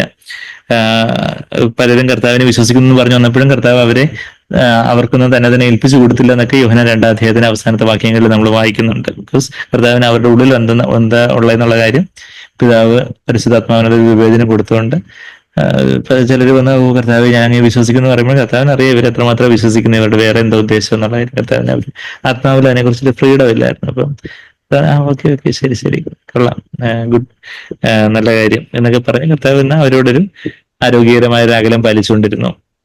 എന്നിട്ട് 4-ാമത്തെ വാക്യത്തിൽ അവൻ ദരിദ്രന്മാർക്ക് നീതിയോടെ ന്യായം പാലിച്ചു കൊടുക്കുകയും, അതെ കർത്താവ് നീതിയോടെ ന്യായം പാലിച്ചു കൊടുക്കുന്ന ഒരു കർത്താവാണ്. ദരിദ്രന്മാർക്ക്, അതായത് ആവശ്യമുള്ളവർക്ക് നീതിയോടെ ന്യായം പാലിച്ചു കൊടുക്കുകയും ദേശത്തിലെ സാധുക്കൾക്ക് നേരോടെ വിധി കൽപ്പിക്കുകയും ചെയ്യും. സാധുക്കൾക്ക് നേരോടെ വിധി കൽപ്പിക്കുക, അല്ലാതെ പണക്കാരുടെ പക്ഷത്ത് നിൽക്കാനോ ഈവൻ പാവപ്പെട്ടവരുടെ പക്ഷത്ത് നിൽക്കാനോ ഇല്ലാതെ സത്യത്തിന്റെ നീതിയുടെ പക്ഷത്ത് നിൽക്കുന്ന ഒരു കർത്താവ്. നേരോട് വിധി കൽപ്പിക്കുകയും ചെയ്യും. തന്റെ വായ് എന്ന വടി കൊണ്ട് അവൻ ഭൂമിയെ അടിക്കും. വായ് എന്ന വടി കൊണ്ട്, കർത്താവിന്റെ വചനമാകുന്ന ആ വാള് കൊണ്ട്, വടി കൊണ്ട്, ആ അധികാരത്തിന്റെ വടി കൊണ്ട് പിന്നെ ഭൂമിയെ അടിക്കും. He will smite. അതുപോലെ കർത്താവ് കർക്കശത്തോട് പറയേണ്ടടുത്ത് പറയും. തന്റെ അധരങ്ങളുടെ ശ്വാസം കൊണ്ട് ദുഷ്ടനെ കൊല്ലും. He will slay the wicked with the breath of his lips. അവർ കർത്താവിന്റെ ആത്മീയ അധികാരത്തെ കുറിച്ചൊക്കെയാണ് പറയുന്നത്. അത് കഴിഞ്ഞിട്ട് ആ 5-ാമത്തെ വാക്യം, നീതി അവരെ നടുക്കിട്ടും വിശ്വസ്ത അവനെ അരക്കച്ചയും തന്നെ. കർത്താവിന്റെ നീതിയും വിശ്വസ്തയൊക്കെ കർത്താവിനെ അരക്കച്ച ഒരു ക്ലോത്തിന് ഇന്റഗ്രൽ പാർട്ടാണ്, ഒഴിച്ചുകൂടാത്ത ഭാഗമാണ് എന്റെ ക്ലോത്ത്, വസ്ത്രം അത് പൊസിഷനിൽ വെക്കുന്നത് അരക്കച്ചയും ബെൽറ്റും ഒക്കെയാന്ന് പറയുന്നത് പോലെ കർത്താവിന്റെ ജീവിതത്തിൽ ആ നീതിയും സത്യവും വിശ്വസ്തയൊക്കെ അതുപോലെ ഉണ്ടായിരുന്നു. കർത്താവിന്റെ അരക്കച്ചയെ കുറിച്ചും ഒക്കെ നമ്മള് ഒരു സർവായുധ വർഗത്തിലും നമ്മള് സത്യത്തിന്റെ അരക്കച്ചയെ കുറിച്ച് വായിക്കുന്നുണ്ട്. എഫേസ്യർ 6-ാം അധ്യായത്തിൽ. പിന്നെ കർത്താവിന്റെ പ്രീസ്ലി ഗാർമെന്റിലും മഹാപുരോഹിത വസ്ത്രത്തിലും അരക്കച്ചയെ കുറിച്ച്, വിശ്വസ്തയുടെ അരക്കച്ചയെ കുറിച്ചൊക്കെ നമ്മൾ വെളിപാട് പുസ്തകം 1-ാം അധ്യായത്തിലൊക്കെ ആ കാര്യങ്ങളൊക്കെ കണ്ടു. അപ്പം കർത്താവ് നീതിയോടെ ന്യായം പാലിക്കുകയും കർത്താവ് നമുക്ക് വേണ്ടി യുദ്ധം ചെയ്യുകയും ചെയ്യുന്ന കർത്താവ്. നമ്മള് എക്സോഡസിൽ അതുകൂടെ ഞാൻ പറഞ്ഞങ്ങ് നിർത്തിയേക്കാം. 12-ാമത്തെ വാക്യം മുതൽ ദൈവം സഹിച്ച് നമുക്ക് അടുത്ത ആഴ്ച കാണാമല്ലോ. പുറപ്പാട് പുസ്തകം 14-ാം അധ്യായത്തിൽ കർത്താവ് എപ്പോഴാണ് യുദ്ധം ചെയ്യുന്നത് നമുക്ക് വേണ്ടി? The Lord will fight for you while you keep silent. Exodus പുറപ്പാട് പുസ്തകം 14-ാമത്തെ വാക്യം. 14 ഓർക്കാൻ എളുപ്പം. 14 എന്താ? യഹോവ നിങ്ങൾക്ക് വേണ്ടി യുദ്ധം ചെയ്യും, നിങ്ങൾ എന്ത് ചെയ്യണം? നിങ്ങൾ മിണ്ടാതിരിക്കുവാൻ എന്ന് പറഞ്ഞു. അപ്പം നിങ്ങൾ മിണ്ടാതിരുന്നാൽ, ഇംഗ്ലീഷിൽ ഇങ്ങനെ Lord will fight for you while you keep silent. നിങ്ങൾ മിണ്ടാതിരിക്കുമ്പോൾ യഹോവ നിങ്ങൾക്ക് വേണ്ടി യുദ്ധം ചെയ്യും. നിങ്ങൾ തന്നെ മിണ്ടിക്കൊണ്ട് യുദ്ധം ചെയ്തുകൊണ്ടിരുന്ന കർത്താവോട് മിണ്ടാതിരിക്കും. അതുകൊണ്ട് ബാക്കിയുള്ളവർ നമ്മളോട് വാദിക്കാനും തർക്കിക്കാനൊക്കെ വരുമ്പോൾ നമ്മൾ ജഡരക്തങ്ങളോട് പോരാടാതെ, എഫേസ്യർ 6:12 പറയുന്നുണ്ട്, ജഡരക്തങ്ങളോട് പോരാടാതെ നമ്മൾ മിണ്ടാതിരിക്കുമ്പോൾ കർത്താവ് നമ്മൾക്ക് വേണ്ടി വിൻഡിക്കേറ്റ് ചെയ്യും, നമ്മളെ വിൻഡിക്കേറ്റ് ചെയ്യും എന്നുള്ള കാര്യം നമ്മൾ യെശയ്യാവ് 54 അവസാനം 17-ാമത്തെ വാക്യത്തില് the vindication is from the Lord എന്ന് നമ്മൾ വായിക്കുന്നുണ്ട്. യെശയ്യാവ് 54:17 നിനക്ക് വിരോധമായി ഉണ്ടാകുന്ന യാതൊരു ആയുധവും ഫലിക്കുകയില്ല, ന്യായവിസ്താരത്തിൽ നിനക്ക് വിരോധമായി എഴുന്നേൽക്കുന്ന എല്ലാ നാവിനെ നീ കുറ്റം വിധിക്കും. യഹോവയുടെ ദാസന്മാരുടെ അവകാശവും എന്റെ പക്കൽ നിന്നുള്ള അവരുടെ നീതിയും ഇത് തന്നെ. This is the heritage. പക്കൽ നിന്നുള്ള നീതി ഇത് തന്നെയാകുന്നു എന്ന് യഹോവ അരുളി ചെയ്യുന്നു. വിൻഡിക്കേഷൻ അല്ലെങ്കിൽ അവരുടെ നീതീകരിക്കൽ ദൈവമാണ് നമ്മളെ ഇവൻ നീതിമാനാണെന്ന് പറയുന്ന. അത് ദൈവം നമുക്ക് വേണ്ടി നമുക്കെതിരായിട്ട് ആൾക്കാർ പല ആയുധങ്ങളൊക്കെ ഉണ്ടാക്കിയാലും അതൊന്നും ഫലിക്കത്തില്ല. എന്നാൽ അവർക്ക് വിരോധമായി എല്ലാ നാവിനെയും കുറ്റം വിധിക്കും. അത് യഹോവയുടെ ദാസന്മാരുടെ അവകാശമാണ്. കർത്താവിന്റെ പക്കൽ നിന്നാണ് നമ്മളുടെ നീതി, നമ്മളുടെ നീതീകരണം, നമ്മളുടെ വിൻഡിക്കേഷൻ എന്നുള്ള കാര്യമൊക്കെ നമ്മൾ അവിടെയും വായിക്കുന്നു. ഈവൻ ക്രോണിക്കിൾസ് ദിനവൃത്താന്തത്തിന്റെ പുസ്തകത്തിലും രണ്ട് ദിനവൃത്താന്തം 20-ാം അധ്യായത്തിലെ യഹോശഫത്തിന്റെ യുദ്ധത്തിന്റെ ആ ഒരു കോണ്ടെക്സ്റ്റിൽ നമ്മൾ ആ കാര്യം വായിക്കുന്നുണ്ട്. 2 ദിനവൃത്താന്തം അതിന്റെ 20-ാം അധ്യായത്തിന്റെ 15-ാമത്തെ വാക്യത്തിൽ അവസാനം എന്താ വായിക്കുന്നത്? യുദ്ധം നിങ്ങളുടേതല്ല, ദൈവത്തിൻ്റെതത്രേ. കർത്താവ് നമുക്ക് വേണ്ടി യുദ്ധം ചെയ്യും. 17-ാമത്തെ വാക്യം, ഈ പടയിൽ പൊരുതുവാൻ നിങ്ങൾക്ക് ആവശ്യമില്ല എന്നുള്ള കാര്യമാണ് പറയുന്നത്. The Lord is with you, ദൈവം നിങ്ങൾക്ക് വേണ്ടി ആയിരിക്കും എന്നുള്ള കാര്യം നമ്മളിവിടെ വായിക്കുന്നവര് ദൈവത്തെ സ്തുതിച്ചപ്പോൾ ദൈവം അവർക്ക് വേണ്ടി പൊരുതിയതായിട്ട് നമ്മളവിടെ കാണുന്നുണ്ട്. നമുക്ക് വേണ്ടി പൊരുതുന്ന ഒരു കർത്താവ്, നീതിയോടെ ന്യായപാലനം ചെയ്യുക. നമ്മൾ തിരിച്ച് പുറപ്പാട് പുസ്തകം 19-ാം അധ്യായത്തിന്റെ 11 കൂടെ വായിച്ചങ്ങ് 11 നമ്മളിപ്പം വായിച്ചത് ഒന്നുകൂടെ ഒന്ന് നോക്കിയാൽ എന്താ നമ്മൾ കാണുന്നത്? വിശ്വസനും സത്യവാനും എന്ന പേരുള്ള കർത്താവ് അവൻ നീതിയോടെ വിധിക്കുകയും പോരാടുകയും നമുക്ക് വേണ്ടി പോരാടുകയും. കർത്താവ് ഭൂമിയിലായിരുന്നപ്പം കർത്താവിന് ഒരു പോരാട്ടം ഉണ്ടായിരുന്നു. എന്നാൽ കർത്താവിന്റെ പോരാട്ടം ജഡരക്തങ്ങളോടായിരുന്നില്ല, ഈ ലോക വ്യവസ്ഥയോട്, തന്റെ ജഡത്തിനെതിരെ തന്നെ ഈ ലോക വ്യവസ്ഥയോട്, സാത്താനെതിരെയുള്ള പോരാട്ടമായിരുന്നു. കർത്താവ് ഇന്ന് നമുക്കായിട്ട് പോരാടുന്ന ഒരു കർത്താവ്. നമ്മളും ആ ഒരു പോരാട്ടമാണ് നമുക്കുള്ള, ജഡരക്തങ്ങളോടുള്ള പോരാട്ടമല്ല, നീതിയോടെ വിധിക്കുകയും ജഡത്തിനെതിരെയും ലോകത്തിനെതിരെയും പിശാചിനെതിരെയൊക്കെ പോരാടുന്ന ഒരു പോരാട്ടം. പിന്നെ കർത്താവിന്റെ കണ്ണിനെ കുറിച്ചും തലയിലെ രാജമുടികളെ കുറിച്ചും ഒക്കെ നമ്മൾ 12-ാമത്തെ വാക്യത്തിൽ ദൈവം സഹായിച്ച് നമുക്ക് അടുത്ത ആഴ്ച വായിക്കാമല്ലോ. നമ്മള് ഈ വർഷത്തിന്റെ അവസാന ദിനത്തില് അവസാന മണിക്കൂറുകളിലേക്ക് നമ്മൾ എത്തുമ്പോൾ ഈ വെള്ളക്കുതിരയിൽ വരുന്ന അനേക രാജമുടികളുള്ള രാജാതിരാജാവായിട്ട് വിശ്വസ്തനും സത്യവാനുമായിട്ടുള്ള കർത്താവിനെ നമുക്ക് കാണാം. ദൈവവചന നിമിത്തവും സാക്ഷ്യ നിമിത്തവും എന്ന് നമ്മൾ 6 തവണ വെളിപാട് പുസ്തകത്തിൽ കണ്ട ആ വാക്യങ്ങളൊക്കെ നമ്മൾ കണ്ടു. ദൈവവചനവും കർത്താവിന്റെ സാക്ഷ്യവും, നമ്മുടെ ജീവിതത്തിൽ ദൈവവചനം എത്രമാത്രം നിറഞ്ഞു കവിയുന്നു അതുപോലൊരു കർത്താവിന്റെ സാക്ഷ്യമായിരിക്കും നമുക്കുണ്ടായിരിക്കുന്നത്. അങ്ങനെ ഒരു ജീവിതം, ഒരു യഥാർത്ഥത്തിലുള്ള പ്രവചനമുള്ള കർത്താവിനെ പോലെ സംസാരിക്കുന്നവരാകുവാന് കർത്താവ് നമ്മളെ വിളിച്ചിരിക്കുന്നു.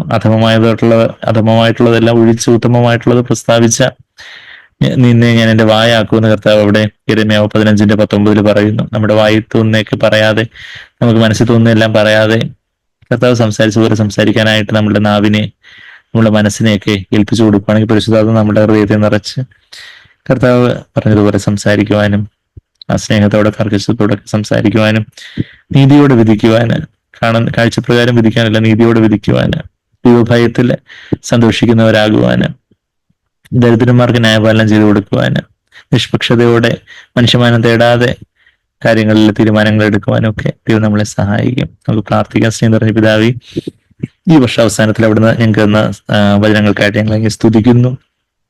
പുതുവത്സരത്തിനായിട്ടും സ്തോത്രം ചെയ്യുന്നു കർത്താവേ. ഞങ്ങൾക്ക് കർത്താവേ ഒരു പുതുവത്സരവും കൂടെ കാണുവാനുള്ള ഭാഗ്യം അവിടുന്ന് തരുന്നുവല്ലോ. ഈ 2025 കർത്താവേ ഞങ്ങള് അവിടുത്തെ മുമ്പാകെ സമ്പൂർണ്ണമായിട്ട് സമർപ്പിച്ച് പ്രാർത്ഥിക്കുന്നു. അവിടുത്തെ വരവ് നാളെ ഏറ്റവും അടുത്തിരിക്കുന്നുവല്ലോ. കലണ്ടറിലെ ഓരോ പേജുകളും അറിയുമ്പോഴും അവിടുത്തെ വരവ് ഏറ്റവും അടുത്തു എന്ന് ഞങ്ങൾ അറിയുന്നു. കർത്താവെ ഞങ്ങളെ തന്നെ കാന്തയായിട്ട് ഒരുക്കുവാന്, കർത്താവെ ആ ഒരുക്കമുള്ള കാന്തയായിട്ട്, ക്ഷണിക്കപ്പെട്ടവരായിട്ട് ഒരു ലാഘവത്തോടെ ഉള്ള ഒരു അവസ്ഥയല്ല, മറിച്ച് ആ ഒരു കാന്തന് വേണ്ടി ഒരുക്കപ്പെടുന്നവളായിട്ട് ഞങ്ങളെ തന്നെ വിധേയപ്പെടുത്തുവാൻ ഞങ്ങളെ സഹായിക്കണമെന്ന് പ്രാർത്ഥിക്കുന്നു. അവിടുത്തെ നിർമ്മലരായിരിക്കുന്ന പോലെ ഞങ്ങളെ തന്നെ നിർമ്മലീകരിക്കാൻ സഹായിച്ചാട്ടെ, അനുഗ്രഹിച്ചാട്ടെ കർത്താവെ. ഓരോരുത്തരെയും അങ്ങ് സഹായിച്ചാട്ടെ കർത്താവെ. ഞങ്ങളെ ഓരോരുത്തരെയും അങ്ങ് കർത്താവെ അങ്ങ് അനുഗ്രഹിച്ചാട്ടെ. പുതുവർഷം അവിടുത്തെ നാമോഹത്തിനായിട്ട് അധികമായിട്ട് ജീവിപ്പാൻ തക്കവണ്ണം ഞങ്ങളെ സഹായിക്കണമേ. പാപത്തെ ജയിക്കുവാന്, ലോകത്തിനെതിരെ പോരാടുവാന്, സാത്താനെതിരെ പോരാടുവാന്, കർത്താവെ ഞങ്ങളുടെ സ്വയത്തിനെതിരെ, ജഡത്തിനെതിരെ പോരാടുവാനൊക്കെ കൂടുതൽ ഊർജ്ജത്തോടെ, കൂടുതൽ അവിടുത്തെ സാക്ഷിയായിട്ട്, കൂടുതൽ സൗരഭ്യവാസനയോടെ, കൂടുതൽ താഴ്മയോടെ, നുറുക്കത്തോടെ, ആശ്രയബോധത്തോടെ, കൂടുതൽ അഭിഷേകത്തോടെ, കൂടുതൽ ശക്തിയോടെ കർത്താവ് അവിടത്തേക്കായിട്ട് പ്രയോജനപ്പെടുവാന്, അവിടുന്ന് പോയതുപോലെ കർത്താവ് വിശ്വസനും സത്യവാനുമായിട്ടുള്ള ഒരു സാക്ഷി എന്നുള്ള ഒരു ജീവിതം ഞങ്ങളെ കാണുന്നവർക്ക് കർത്താവിനെ കാണാൻ തക്കവണ്ണം അങ്ങിൽ തന്നെ വസിക്കുവാനും, അങ്ങക്ക് ഞങ്ങളിൽ വസിക്കുവാനും തക്കവണ്ണം ഞങ്ങളെ സഹായിക്കണമെന്ന് പ്രാർത്ഥിക്കുന്നു. നന്ദി കർത്താവേ, നന്ദി. പ്രാർത്ഥന കേട്ടതിനോട് സ്തുതിക്കുന്നു. എല്ലാ യേശു കർത്താവിന്റെ വിലയേറിയ മാധുര്യയുടെ നാമത്തിൽ തന്നെ. ആമേൻ, ആമേൻ.